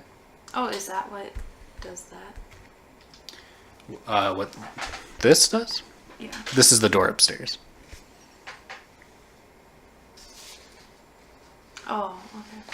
Then how do they get into this part? That's the mystery. So this thing you wanted to investigate, right? Yeah. Yeah, it's a big sort of. It almost looks like a ship steering wheel that you can turn. Oh, okay. Can I turn it? I don't know. Can you? Can I try it? Give me that strength check. It's very difficult. 10. 10 plus. 2. Yep. So you're able to muscle it, and as you do so, you hear the sound of metal scraping. Braun pokes his head out the door, and then he pokes it back in, and he lets you know that it's raising the gate. That's good, right? I would say so. What do I do next? You tell me.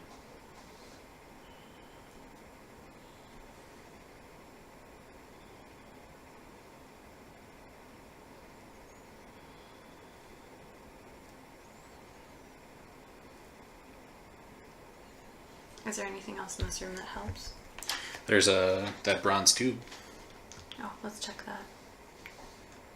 that.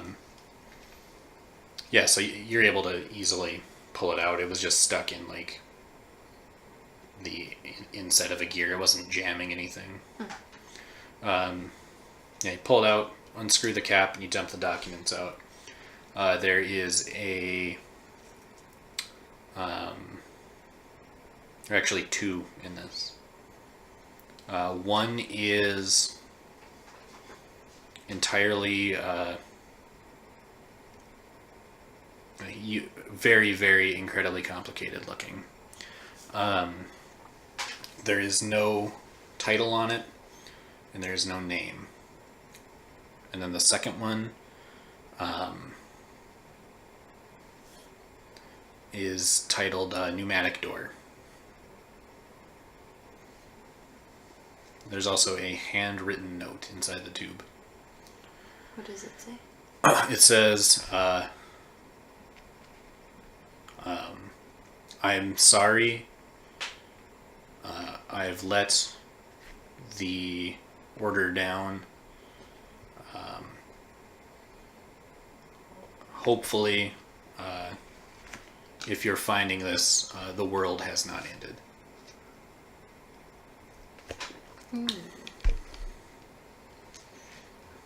So the guy with the blood was probably the last, that word? Artificer? It would seem that somebody has, it is signed. And it says, Hi, Artificer Govins.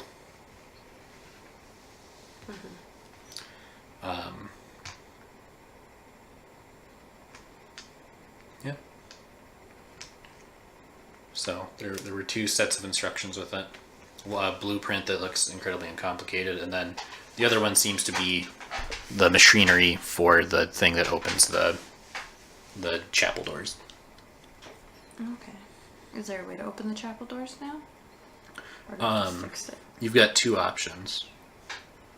You can try and force them open, though it would be very incredibly difficult to do so in terms of the strength required, or you could try and find a way to repair this. If only you knew a monk. Let's go get the monk. Okay, so you head back up the stairs. can just take this way now.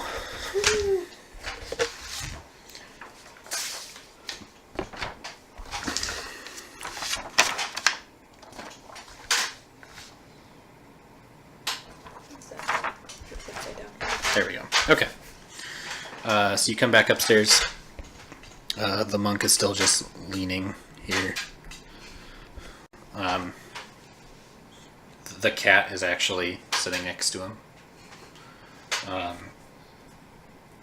He seems to have stopped crying. That's a good sign. Okay. What you gonna do? Pick his brain. Okay. So you fill him in on the situation. Show him the blueprints.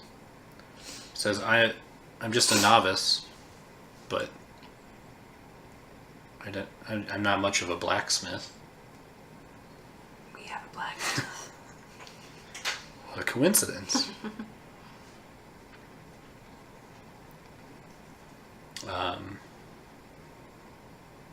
Him and Braun do some technical jargon. Braun can smith him the materials he needs. And then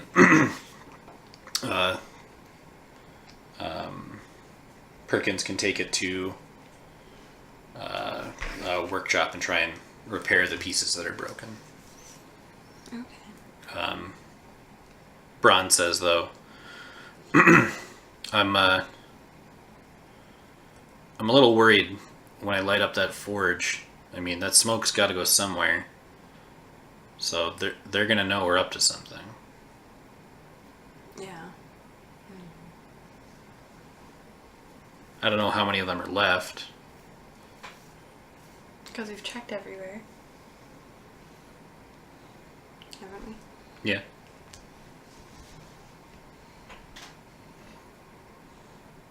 I guess we could check here again and make sure. That you could.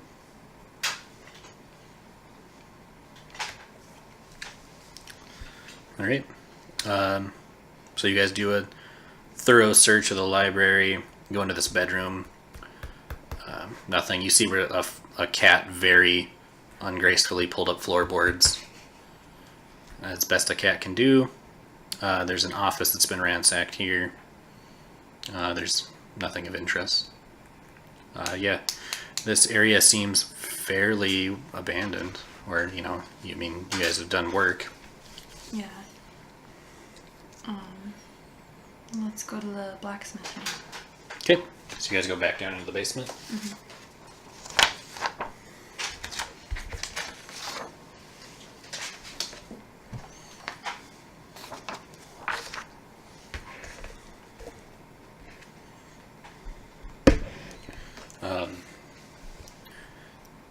Braun lights up the forge, gets to hammering. Occasionally he calls out for a tool from the monk. What are you up to? Just kind of pacing. Okay. Keeping watch.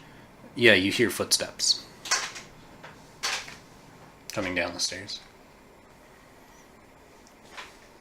Where are you? If Braun's in there, then I'm here. You want to be in the... Or in the big one. Okay. Yeah, you see a scarlet-robed figure come running. He's got his robes hiked up, so he can run faster without tripping over him. Call for Braun's help. Before you can call for help, he rounds the corner and he sees you. And he pulls his dagger out. Okay. So, let's roll initiative. Is this the one? Yep. 6. Do I get a +1? Yeah. Okay. All right. You go first. Okay. Shillelagh. That's a hit. Oh. Yeah, meter beat. You met his AC. Oh, okay. Okay. Do I go again? You Just go. give me damage. Oh. You hit him with your attack. 9? Yeah. You crush him like a watermelon. How do you like that? Damn, you're brutal. All right. How close is Braun to being finished? Yeah, you poke in, you ask him, he says, we got a ways to go. You can hear more footsteps coming. What are you going to do?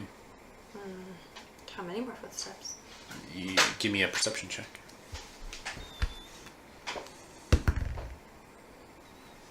You hear 2 distinct sets.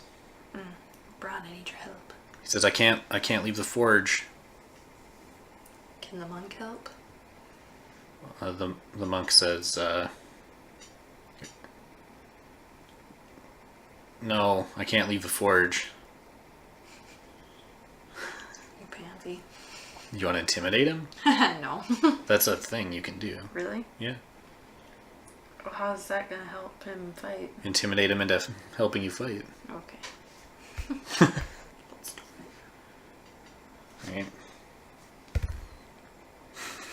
What is that? 17? Yeah. Yeah. So what do you say to him? Pick up that sword. He picks it up like he's picking up like a dead rat.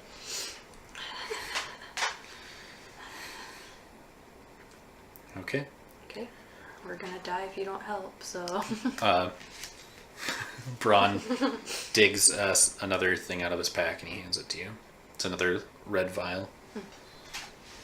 What does it do? It is a potion of healing. So if you drink it, you get 1d8 health back. So 3.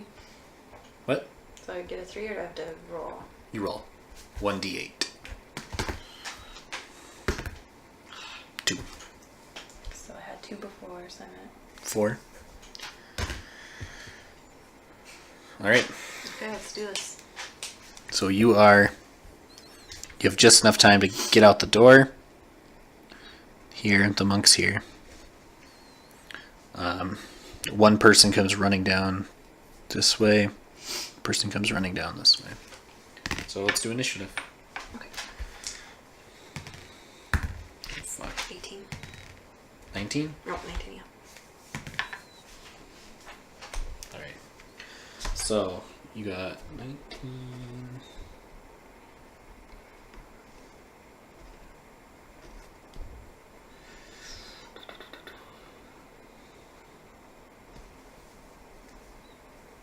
Keep in mind that this monk is almost dead.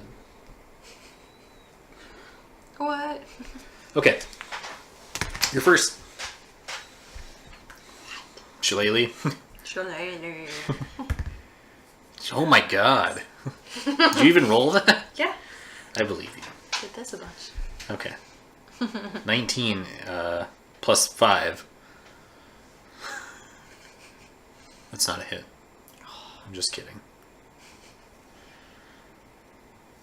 Give me the damage. Forgot about that part. You're just assuming you kill him? 6 plus 5? Yeah. There's no way I don't. How do you kill this guy? Can I, like, use it as a dagger? Yeah, you jab him like straight through the eye, and it comes out the back of his skull. Alright. Yeah, you fucked that guy up. Next up is the monk. Does the monk die? He might. Actually, he got a hit off. It's pretty good for being peaceful. Yeah. So he's got his eyes closed, and he's just... he actually slashes the guy across the face.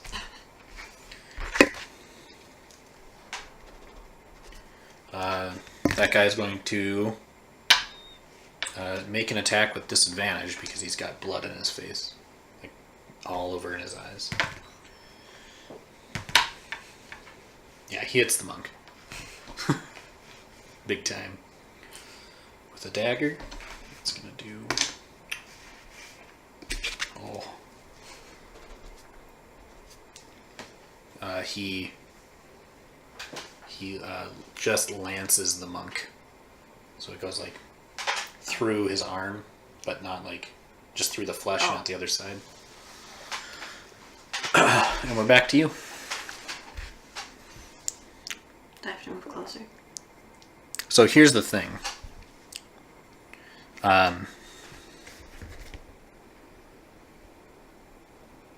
The enemy is here.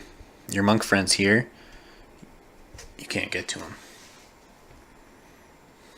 That damn monk. Unless you do something clever. What could I do? You tell me. We still have that book. Can I throw that book at him? Yeah, you do have that book. Can I throw the book at him? Yeah. Okay, do I roll? Just roll me a 1d20. And I think you're proficient in... In which one? You know what? I'm going to give you advantage on that, just because I like it so much. I like this idea of, you're like, nope. Not today. So you can roll again. This one? Yep. Oh no. Damn it. At least you did. At least you get to pick the higher of the two. You didn't just kill the monk. You do hit the monk though, Okay. and he falls unconscious. Now I can take a spot. Yeah, now you can step on him. That was your action to throw the book though. Okay. So now it's his turn? Yep. He's gonna approach you. He just steps on the monk. How's the monk not dead? We'll get to that, don't you worry. Actually, thank you for reminding me. He does you a hit. He hits you. I assume a 19 hits anyway. Yeah, I'm at 14. It's gonna do 2 points of damage. Ooh, so I'm back to 2. Yep. Oops.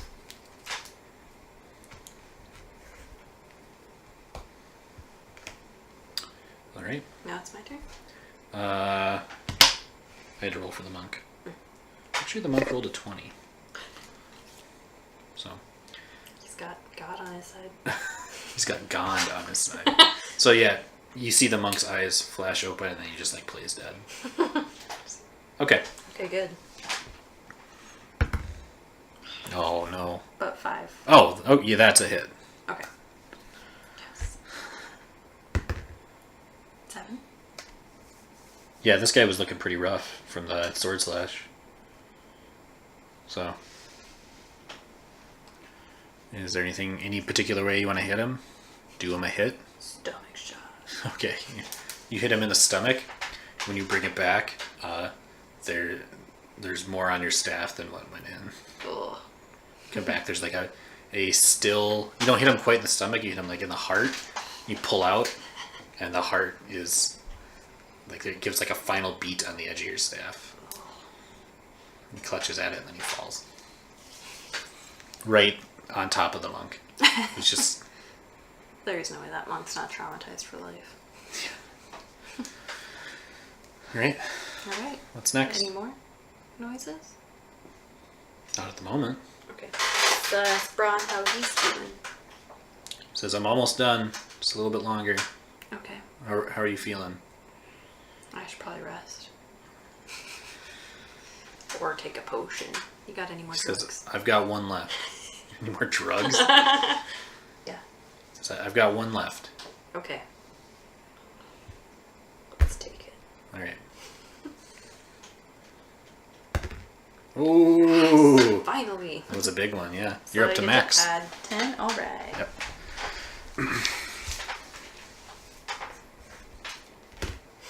Yep. Just in time, too. You hear 2 more sets of footsteps. Oh, God damn it. The monk has crawled in and just crawled into the corner. He's just gonna lay there. I know you're not dead. Braun, can you help yet? Just about lass. Okay, well, I'll do the first one. Okay. So you step back out into the hallway. You see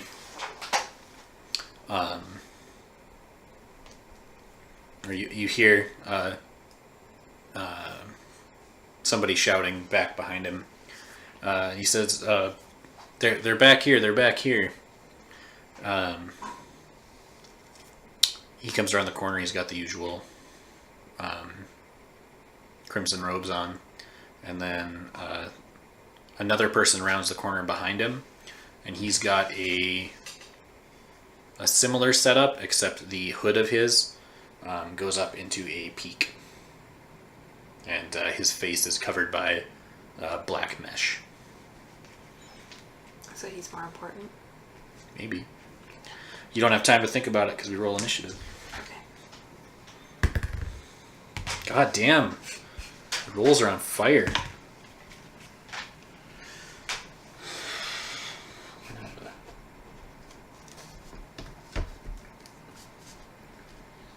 Oh, I gotta stand.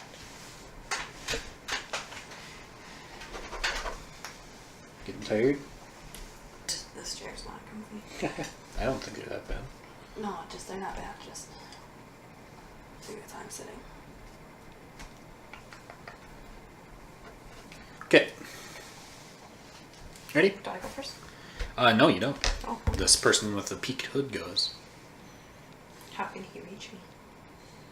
I'm glad you asked. I need the player's handbook.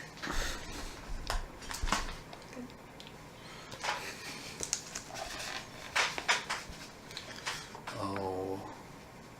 What's it called?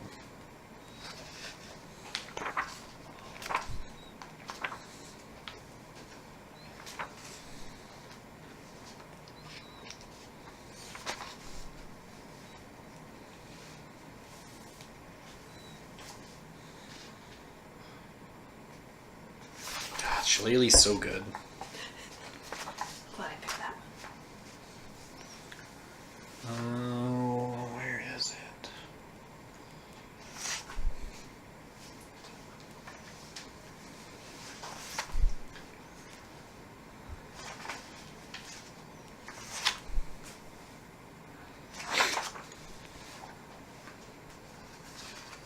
I'm going the wrong way, that's why I'm not finding it.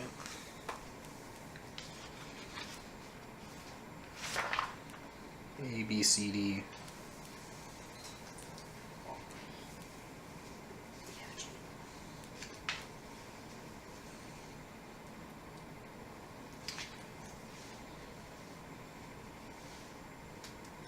Okay.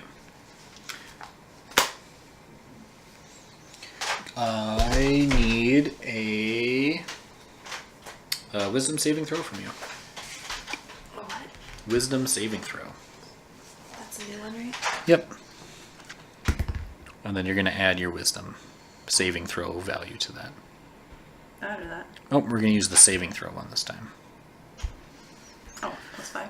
Yep. So 7. Okay. Your body feels very numb.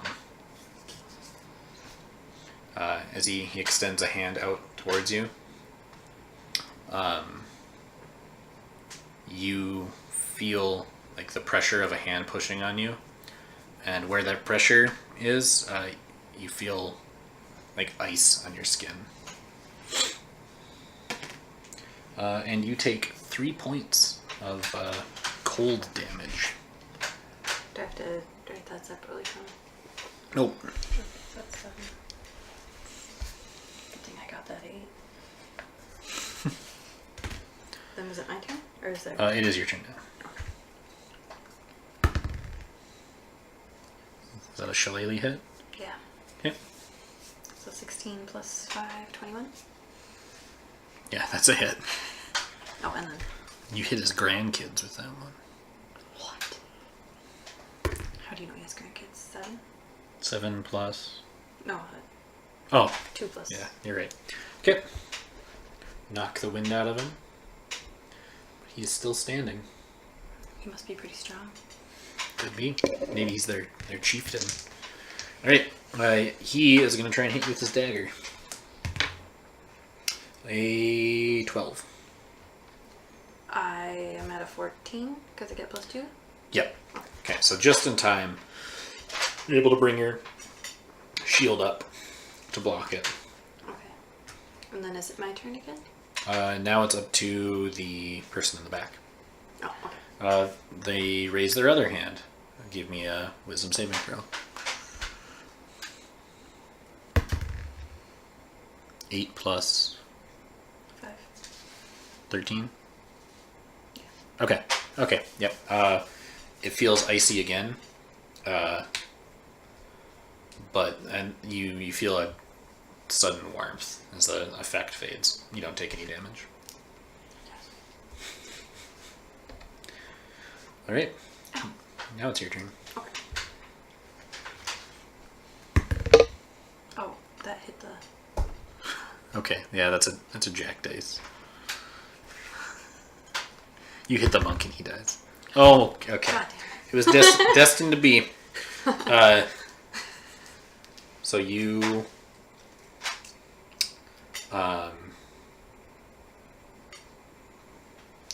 try and jab the person in front of you, but your staff slips out of your hand.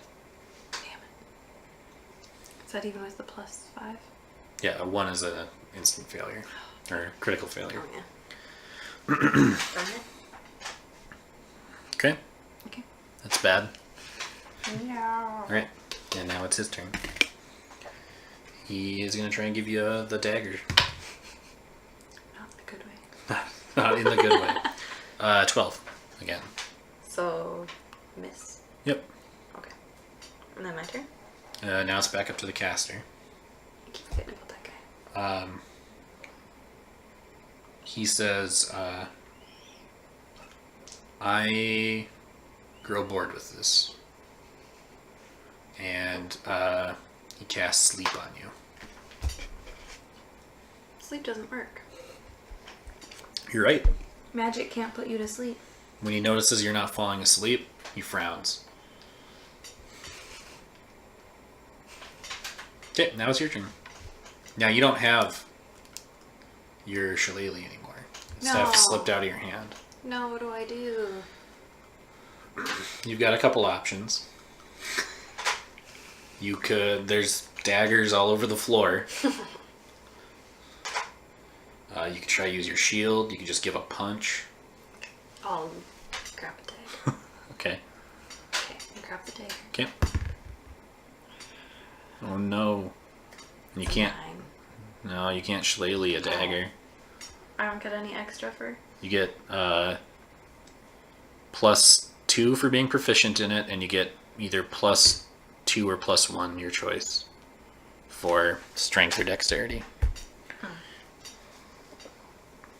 So, 3? Well, Or did I have wrong? 2 + 2. Oh, so I get a 4. Yep. Is that 8? That is not a hit. Oh, damn it. Okay.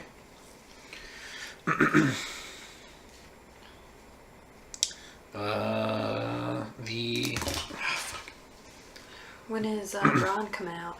So each round of combat is 6 seconds. Oh, that's not a lot. Yeah. So 10 rounds would be a minute. Damn it, Braun. Okay. He rolls a 1. So, you guys are like knifing the air around each other. And then when he tries to knife you, you slap it out of his hand. So we're... He drops his dagger. Okay, so I have a dagger and he doesn't. Yeah. Okay. You can actually slap it and then take it in your hand and have 2. You can throw daggers, by the way. What? Okay. Okay.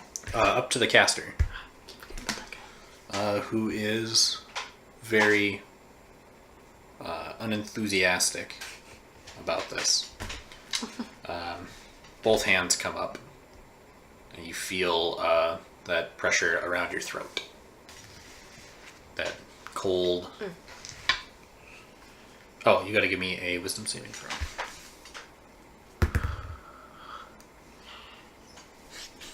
Yeah, 17 plus 5. 12. 22. Why do I keep doing that? You're subtracting instead of adding. It's true. Yeah, you're fine. All right. Your turn. You've got this dagger in your hand. Oh no. This is not too. I mean, 1. This is like payback for all those rolls. All those good ones. Yeah. Damn it. Okay. So then, he is going to try and punch you. Because he doesn't have the knife anymore. can I throw it and block him, or is that a... You would have been able to throw it on your turn. Oh. 10? I have 14. That's not a hit. He punches your shield. Back up to the caster. Give me a wisdom saving throw. 16. So, 2 things happen. You feel 2 icy hands pushing on your head, and then there's a very loud hiss. And then you see the figure of a black cat jump on this person's face. Alright. Cat, I didn't get name.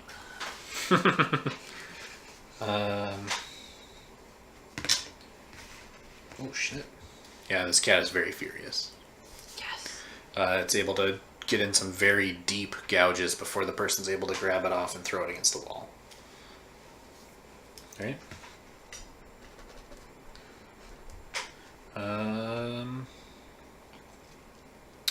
We are to you. What are you gonna do? Just knife him. You can throw it at the person in the back. Am I better at throwing than... Yeah, it's the same.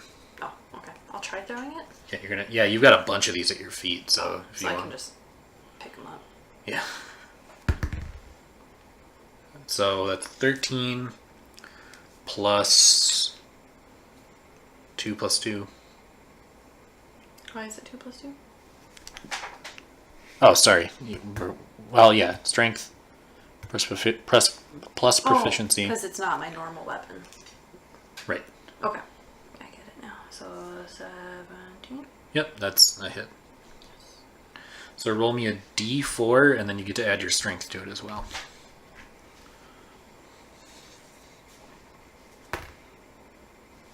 Three plus 2. Nice. All right. You hit him right in the forehead, and he falls backwards. Did I kill him dead? Yeah. All right. The person saw this dagger go flying by their head. He gives up. He says, I give up. I surrender. I don't want to die. Tell me what you know. What do you want to know? Everything. How much time do you have? Well, if no one else is coming all day. He says, I can't promise there's nobody else coming. Why not? Aren't you working with them? Yeah, but we thought there was one of you running around. They're not going to send, I mean, we sent 6 people after you. He gestures to the hallway full of bodies. Who are you? Me? Yeah. I'm Cece. Where did you come from? I was sent here to save people. Well, I'm going to be upfront with you.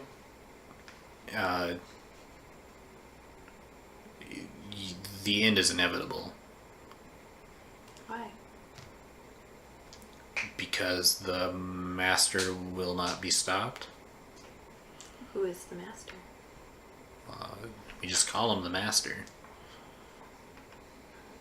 And what else do you know? Who are you? I have no name. Really, Jan?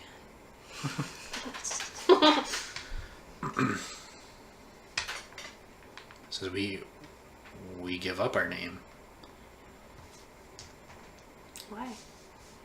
That's what's asked of us. So that's what we do.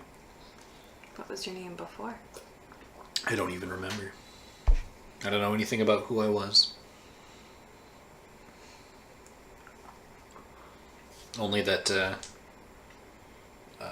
the return of Talos is inevitable. Don't you want to be on the good side? No, I want to be on the winning side. You don't know that that's that side.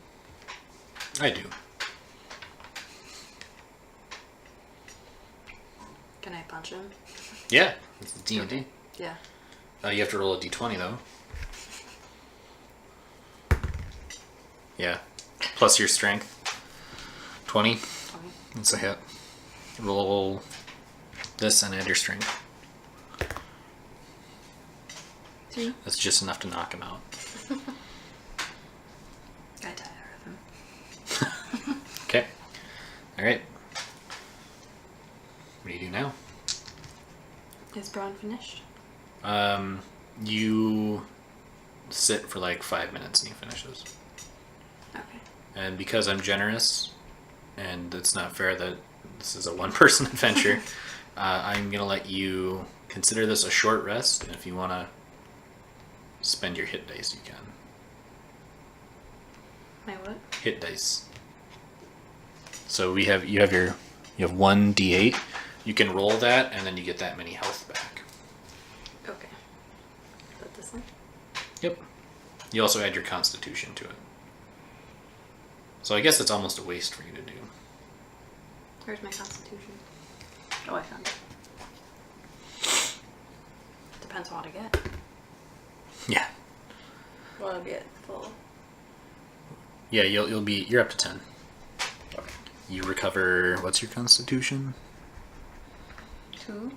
Yeah, 6 points of health. So you're at 10.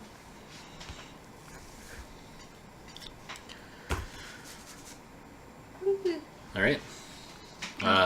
Braun says, all right. The boy's got all the pieces he needs. Okay. Then the monk pulls himself up. He says, you have the schematic? To you? Do I? Yeah. Oh, yeah. Yep. So you escort him down to one of these workshops.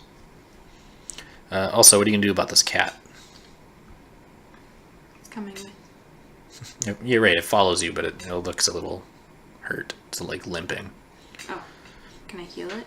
If you want to use your last spell. Yeah. Is it my last spell ever?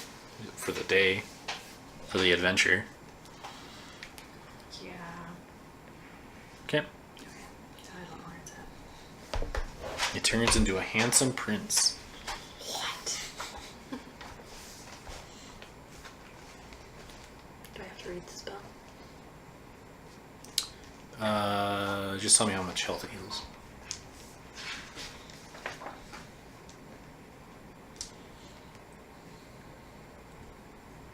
One d4 plus your spellcasting ability modifier.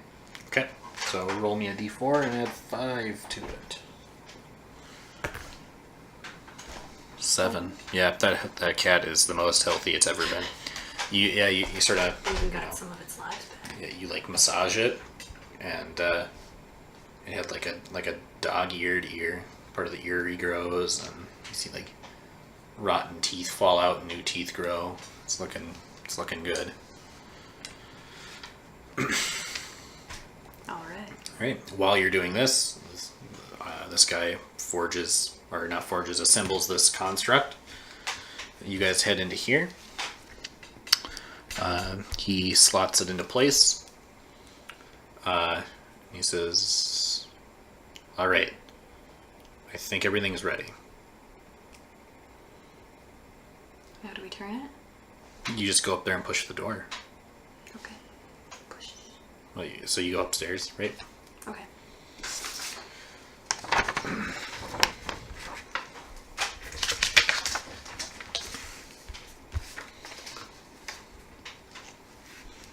So you come up the stairs into this little area that you actually haven't been in, right?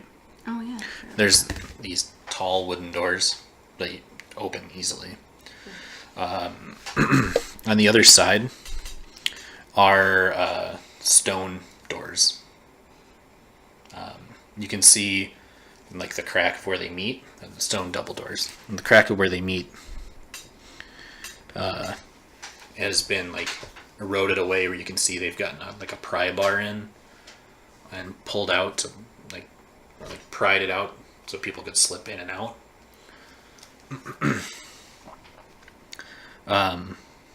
Yeah, so you walk up and, rest your hand on it and you feel like you can push it open.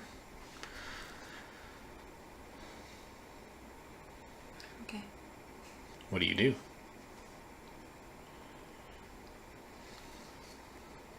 Can I sneak? Like, look through it? Yeah, give me a stealth check.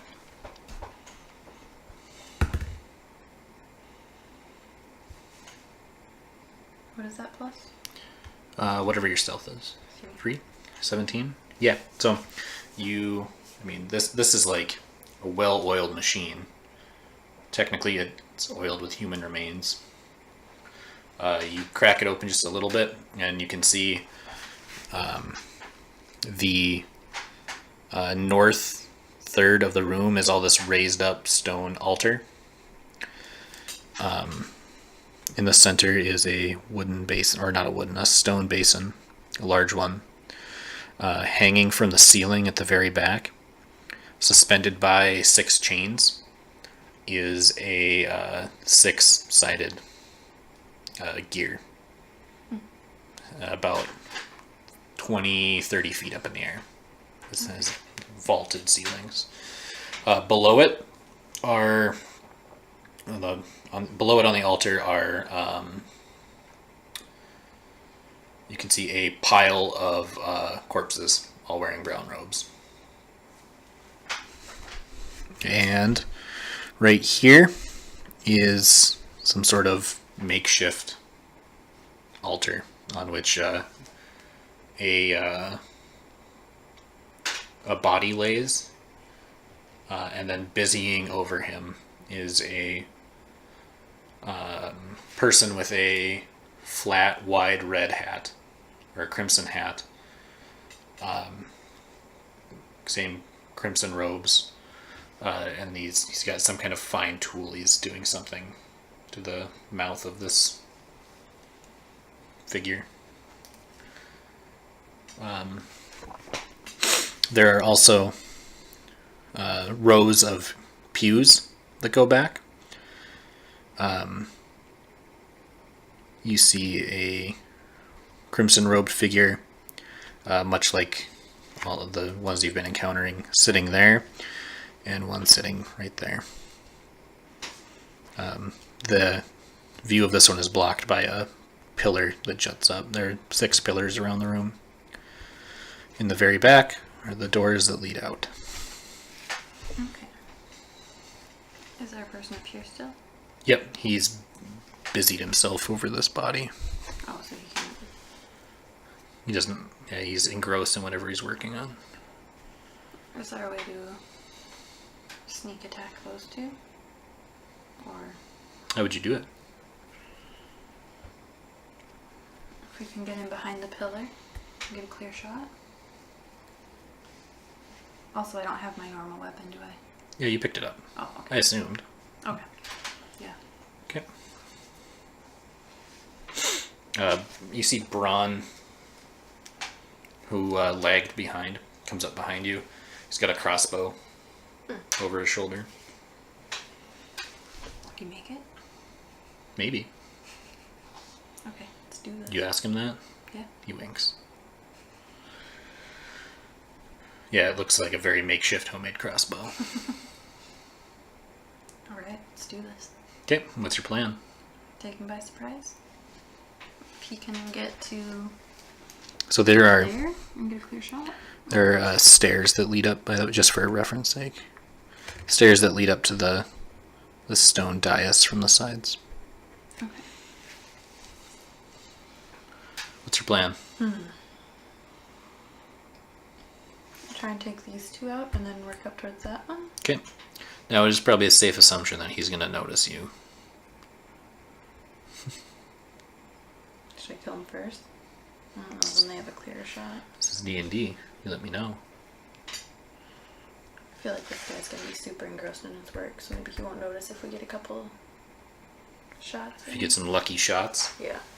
can't hurt to try. Okay. Braun's got the crossbow, so he's going to yeah. make the shot.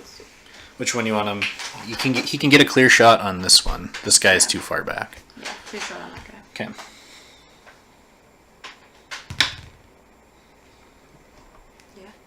19. Yes. I'll even let you roll the damage. Roll me a d8. And add 1. 6. 6? Okay. Yeah. Crossbow bolt. Pierces. This guy's like, like leaning down, lounged. Pierces through his mouth and pins him to the pew. Alright. So he's not dead? He's dead. Oh, okay. Well, I don't know how death works with those. Yeah, he pierced him like Like hit the brain. like it went through his mouth and then into the back of the pew. Okay. This person has noticed. He says, "What the fuck was that?" Nothing. You say nothing. Yeah. Time to roll initiative. Fuck.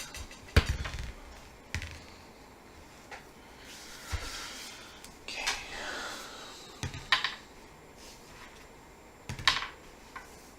Ooh. Okay. So what'd you roll? 15. 16? 16.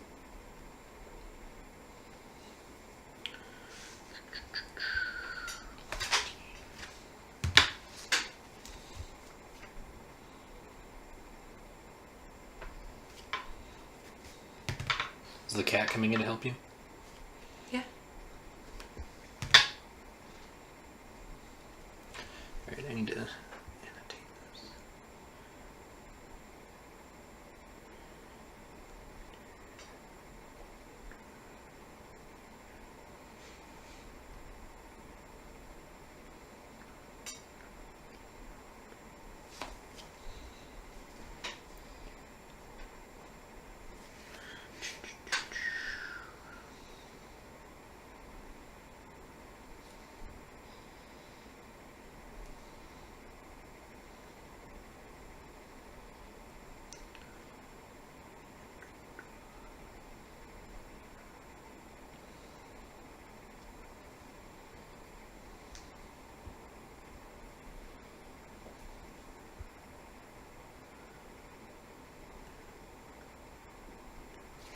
Okay, you get to go first.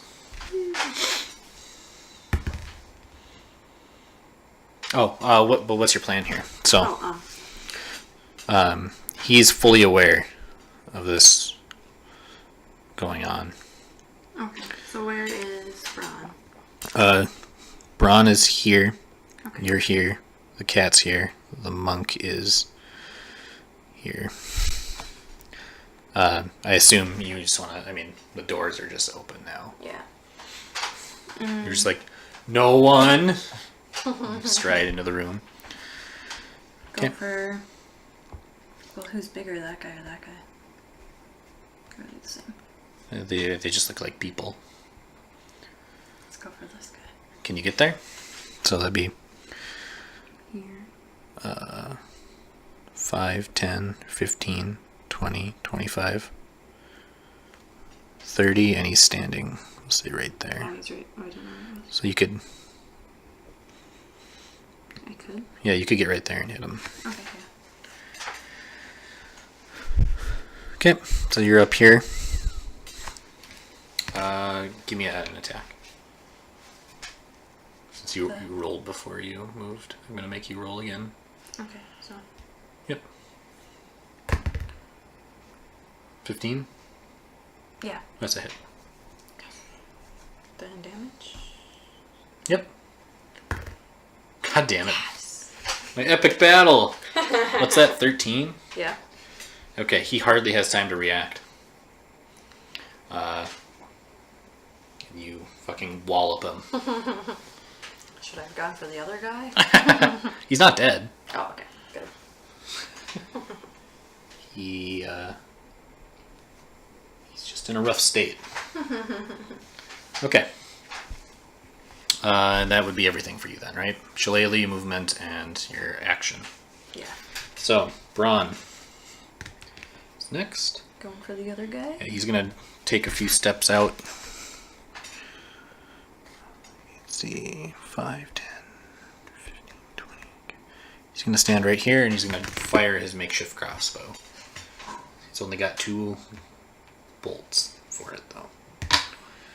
And he misses by a country mile. Damn it.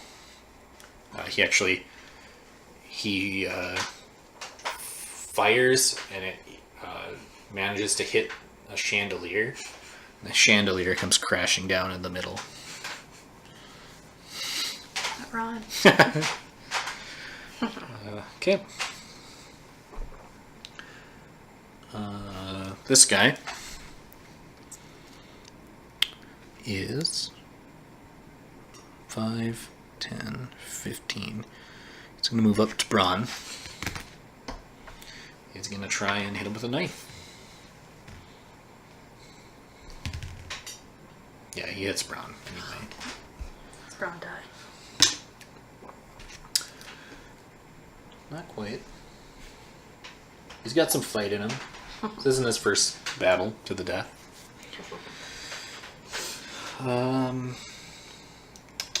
The monk. You hear him shout a battle charge. 5, 10, 15, 20, 25. He runs right here. And he takes a swing at the goon. God damn it. Stupid monk. He recklessly swings his sword and he hits Braun. Right in the shoulder. God damn it. Alright. That's not the first time Braun's been betrayed. So, he half expected it. He only took 1 point of damage. Okay. Next up is the cat. Yeah. 10, 15, 20, 25, 30. So the cat trollops up, effortlessly leaps onto the dais and then onto that makeshift altar. And then he swipes at the person. Yes. And he misses completely. Oh, damn it. Yeah, he swipes, but the person was half expecting it. He got the claws into like a padded bracer and flings the cat back off of the altar. Right, which brings us to him. He takes a large pointed gem out of his pocket. It's almost like a crystalline dagger. He sinks it into the chest of the person on the altar. There's he sinks it in and he lets go. You hear a thunder crack, and then from the ceiling, a bolt of thunder, or bolt of lightning, strikes this crystalline thing, and you see radiating out from the center of it, sticking into this chest of exposed skin, 3 lightning bolts equidistant, and then they begin to spider web out until the whole body is covered in blue, which fades to black, and then the skin on this sort of both burning off, and you see it begin to writhe, and a figure rises from it. What the shit is this? I needed to add them to initiative.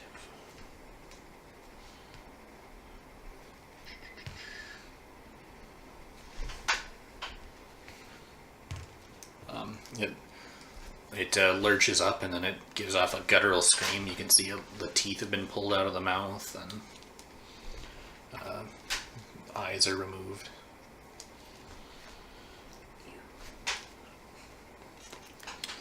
That is the turn for him, and now this figure that is risen up. It lurches at you and tries to grab you. 19. Does that hit? Yeah. Okay. You take 4 points of damage.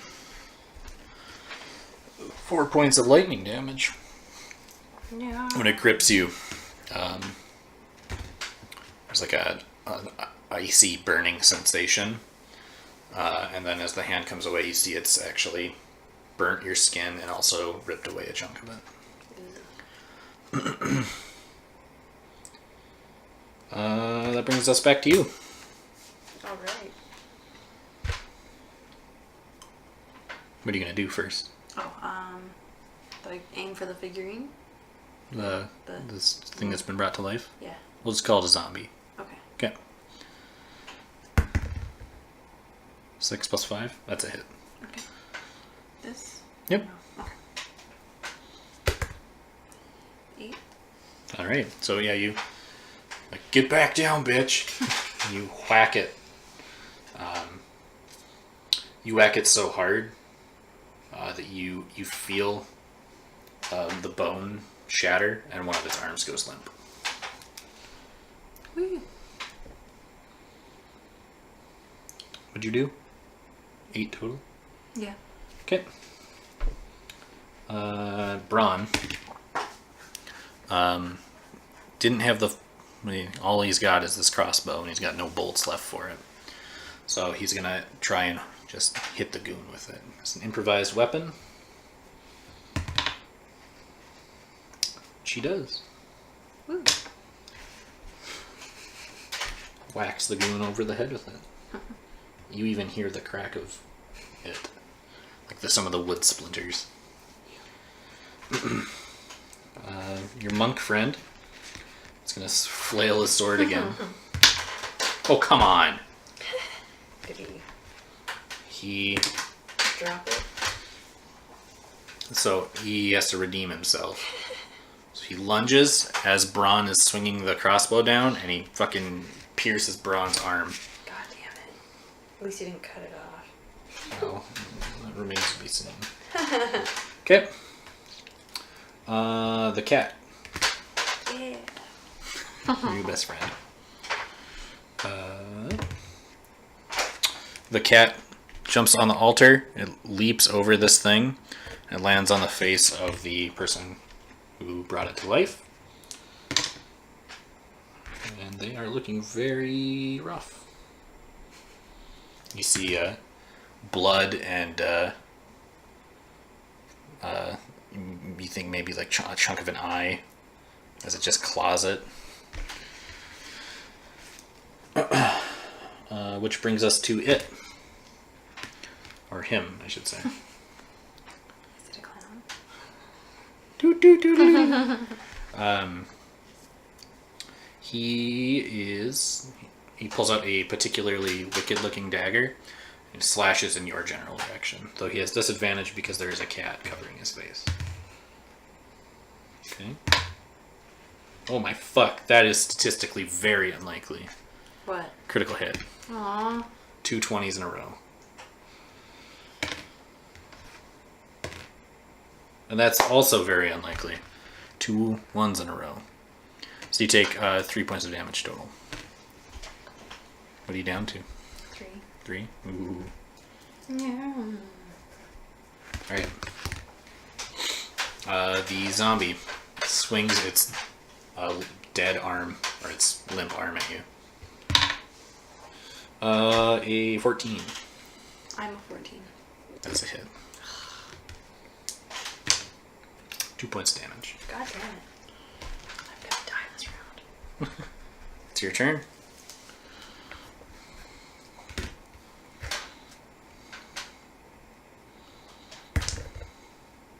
Does that count because it hit?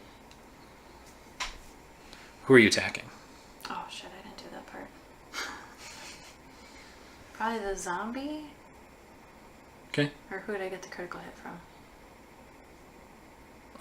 You got it from the other person. Who's got more damage? They both look like they're in seriously bad condition. Okay. I'm gonna do the zombie guy. That is not a hit. Okay. Braun is going to club this guy over the head. The goon.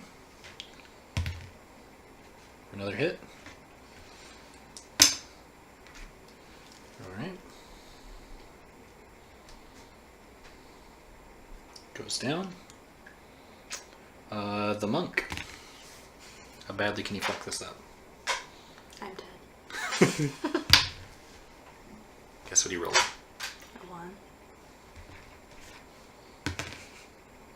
So he just makes a wild slash with the sword, slips out of his hand, it goes spinning, and passes like a half of an inch, like eye level, by you, and it. I'm trying to think here. I need to make. Okay. The cat has had just enough time where it managed to position itself where it just lopped off like half of its tail, and the rest of the sword embedded itself in the leader person's face, like horizontal. If you get what I mean. I think so. So the sword came spinning like this. Yeah. It cut off the cat's tail and then also hit him like this, like blade side. Oh, like cut into his face. Yeah, like a cheese slicer. It stops halfway. Gross. Did he die? Yeah, he died. Okay. Do you like my technical questions? All right. Cat's turn. Cat's. I mean, the cat's in pretty rough condition too. So, After I healed it. tail cut off. Cats don't have a lot of health What? in D&D or in real life. I have 9 lives, Andy. So it sees that this person has a fucking sword embedded in its face, turns its attention on the zombie, and it tries to claw it. It takes a chunk of flesh out of it, but you think that it didn't do anything. Okay. Which brings us down to that person's dead. The zombie is going to try and grab you around the throat. Does a 3 hit? So like I -3? No, does a 3 hit your AC? Oh, so it doesn't hit me. Okay. Because that's 14. Right. So it tries to grab you, but you know your experience with people trying to grab you when they shouldn't. Hashtag not all men. You slap his hand away. And when you slap it, like a finger falls off. Which brings us back to you. Woo. Oh, zombie. Hitting zombie. Yep. 5 plus 5. That's a hit. Okay. Yeah, you used up all your rolls right away. All your good rolls. I know. 7? Yeah. Okay. How do you finish off the zombie? Cut his head off. So you swing. You know, the neck like breaks, but it's a zombie, so it's like still alive. So you just keep swinging. You enter like a bloodlust, and then you just keep swinging and swinging and swinging and swinging. Eventually, like the bones from the vertebrae like rip through the skin, and it just falls off and tumbles away. And then it makes one last desperate attempt to grab you, and it stops moving slowly and falls back onto the altar. Alright. Braun, he's not looking so good. He's gonna try and Kill him yet? what? So the monk didn't kill him yet? On accident? Yeah, the monk's almost like he's gonna have the most kills this fight.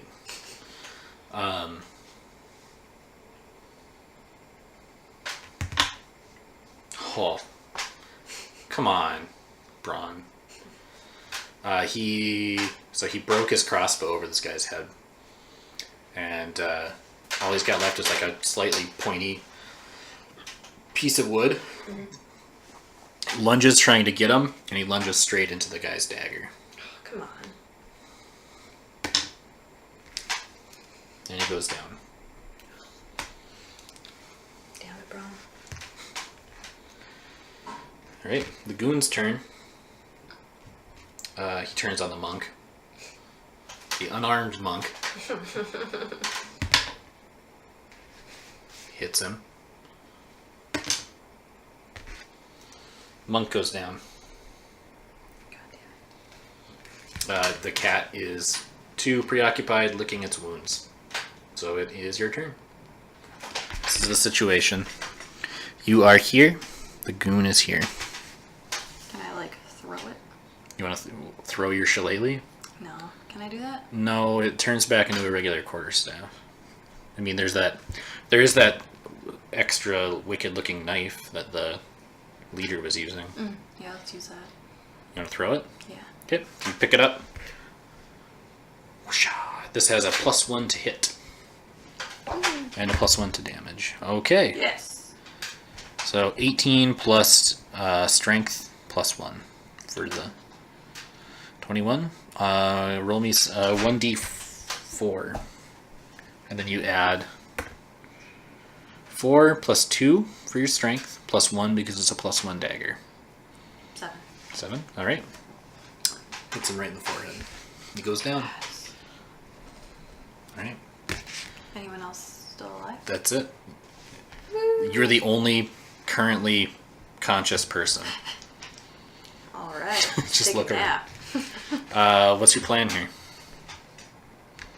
Can I look around? I would say the first thing you want to do is deal with Braun, maybe the monk if you're attached to him. And you want to get them stable. Okay, how do I do that? They gotta make. Oh, you can make a medicine check on them. Which one first? Medicine check? Yep. Who you doing first though? Or the monk? Which one? I don't know. Which one do you like more? Braun. Okay. I gotta do the monk. You feel like you didn't help Braun at all. Yeah. Yep. Okay. You can try again. Okay. Braun again? Yeah. Okay. You're able to stabilize Braun. Woo. He's unconscious, but he's alive. But the monk, you see his breathing slow. He's fine. You just gonna leave him? I suppose I can check on him. Well, it's up to you. This is D&D. Yeah, I don't care. Fuck the monk.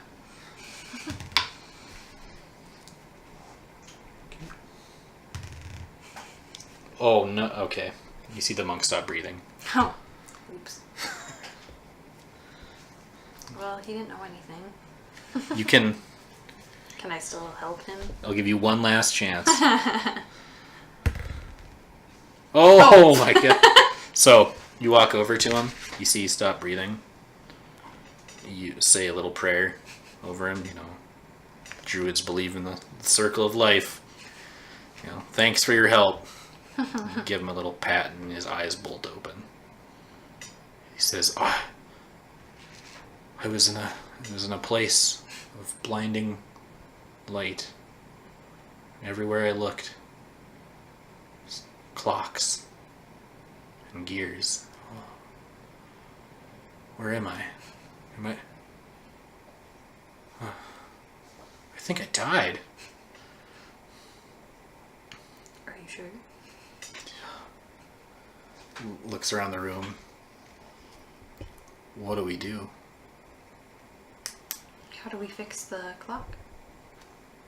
What clock? The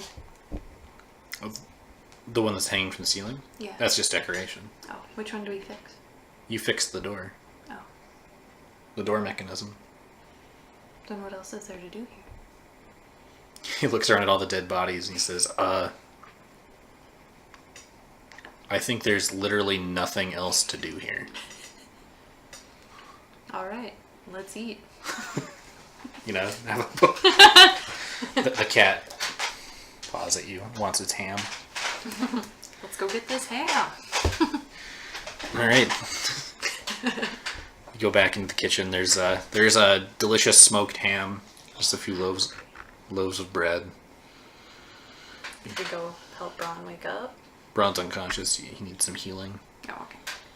Do I have to heal him or does that just happen? It's gonna take a while. He'll come to in like a day. Okay, we'll just give him some time. You gonna leave this place? Where would we go? Also, were you gonna search the bodies? I kind of interrupted you. Yeah. Okay. Yeah, I forgot about the part. So, on the goon that you knifed in the head, pull the dagger out. It's got like a curved blade, and then it's also channeled, so it makes it easier to let blood out with it. I don't know if you want to hold on to it. Yeah. Okay. I would write down a +1, +1/+1, or a dagger +1/+1. Under here? Just under equipment for now. Dagger. Do I have to do +1/+1? Yep. That's With- +1 to hit and +1 to damage. Okay. All right.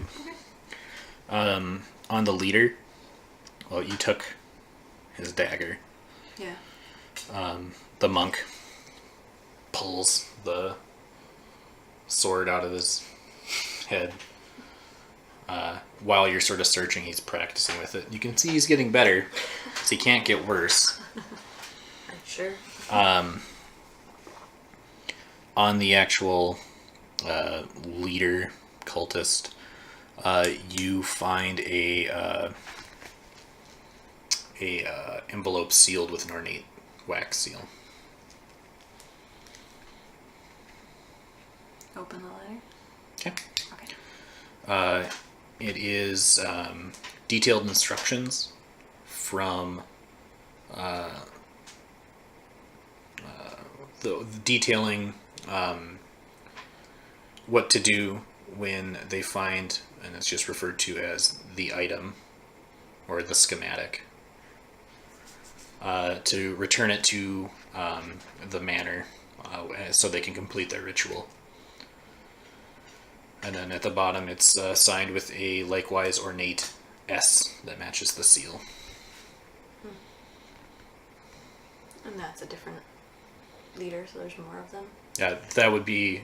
You get the feeling that that is who this person reports to, based on the tone of it. Okay. Mm-hmm.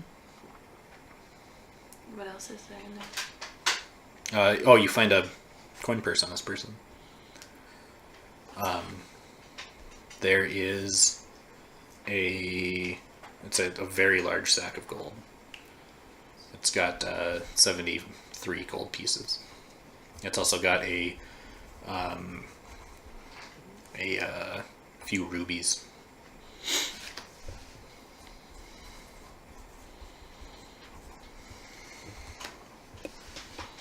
All right.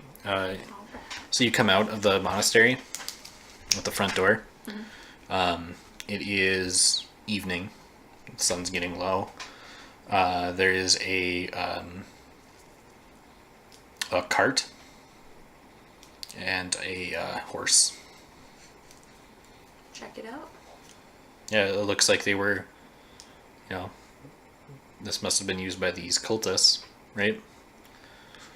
You think that you and the monk would be able to load Braun in the back of it and use it to get him back to his hometown of Yaren safely.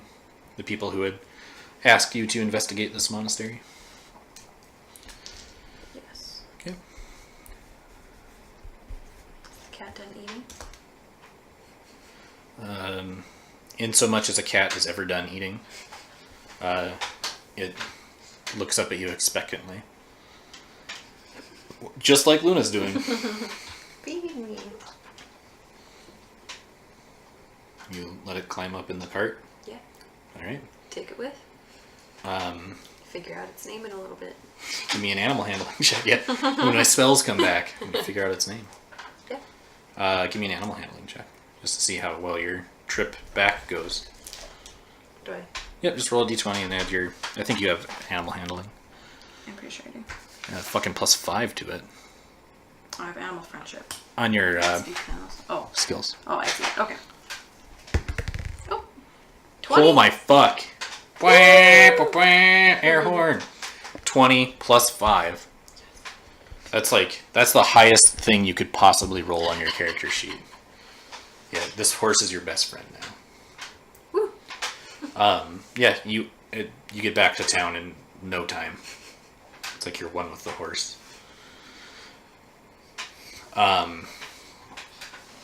You pull up to the sort of the community center thing. Grab somebody who points you in the direction of Braun's home, which is an inn, coincidentally enough. It's like a half inn, and then he's also got his blacksmith business. It's called the Hammered Smith.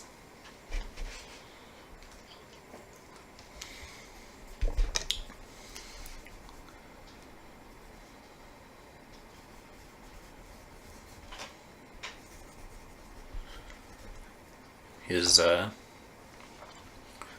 wife greets you, ushers you in,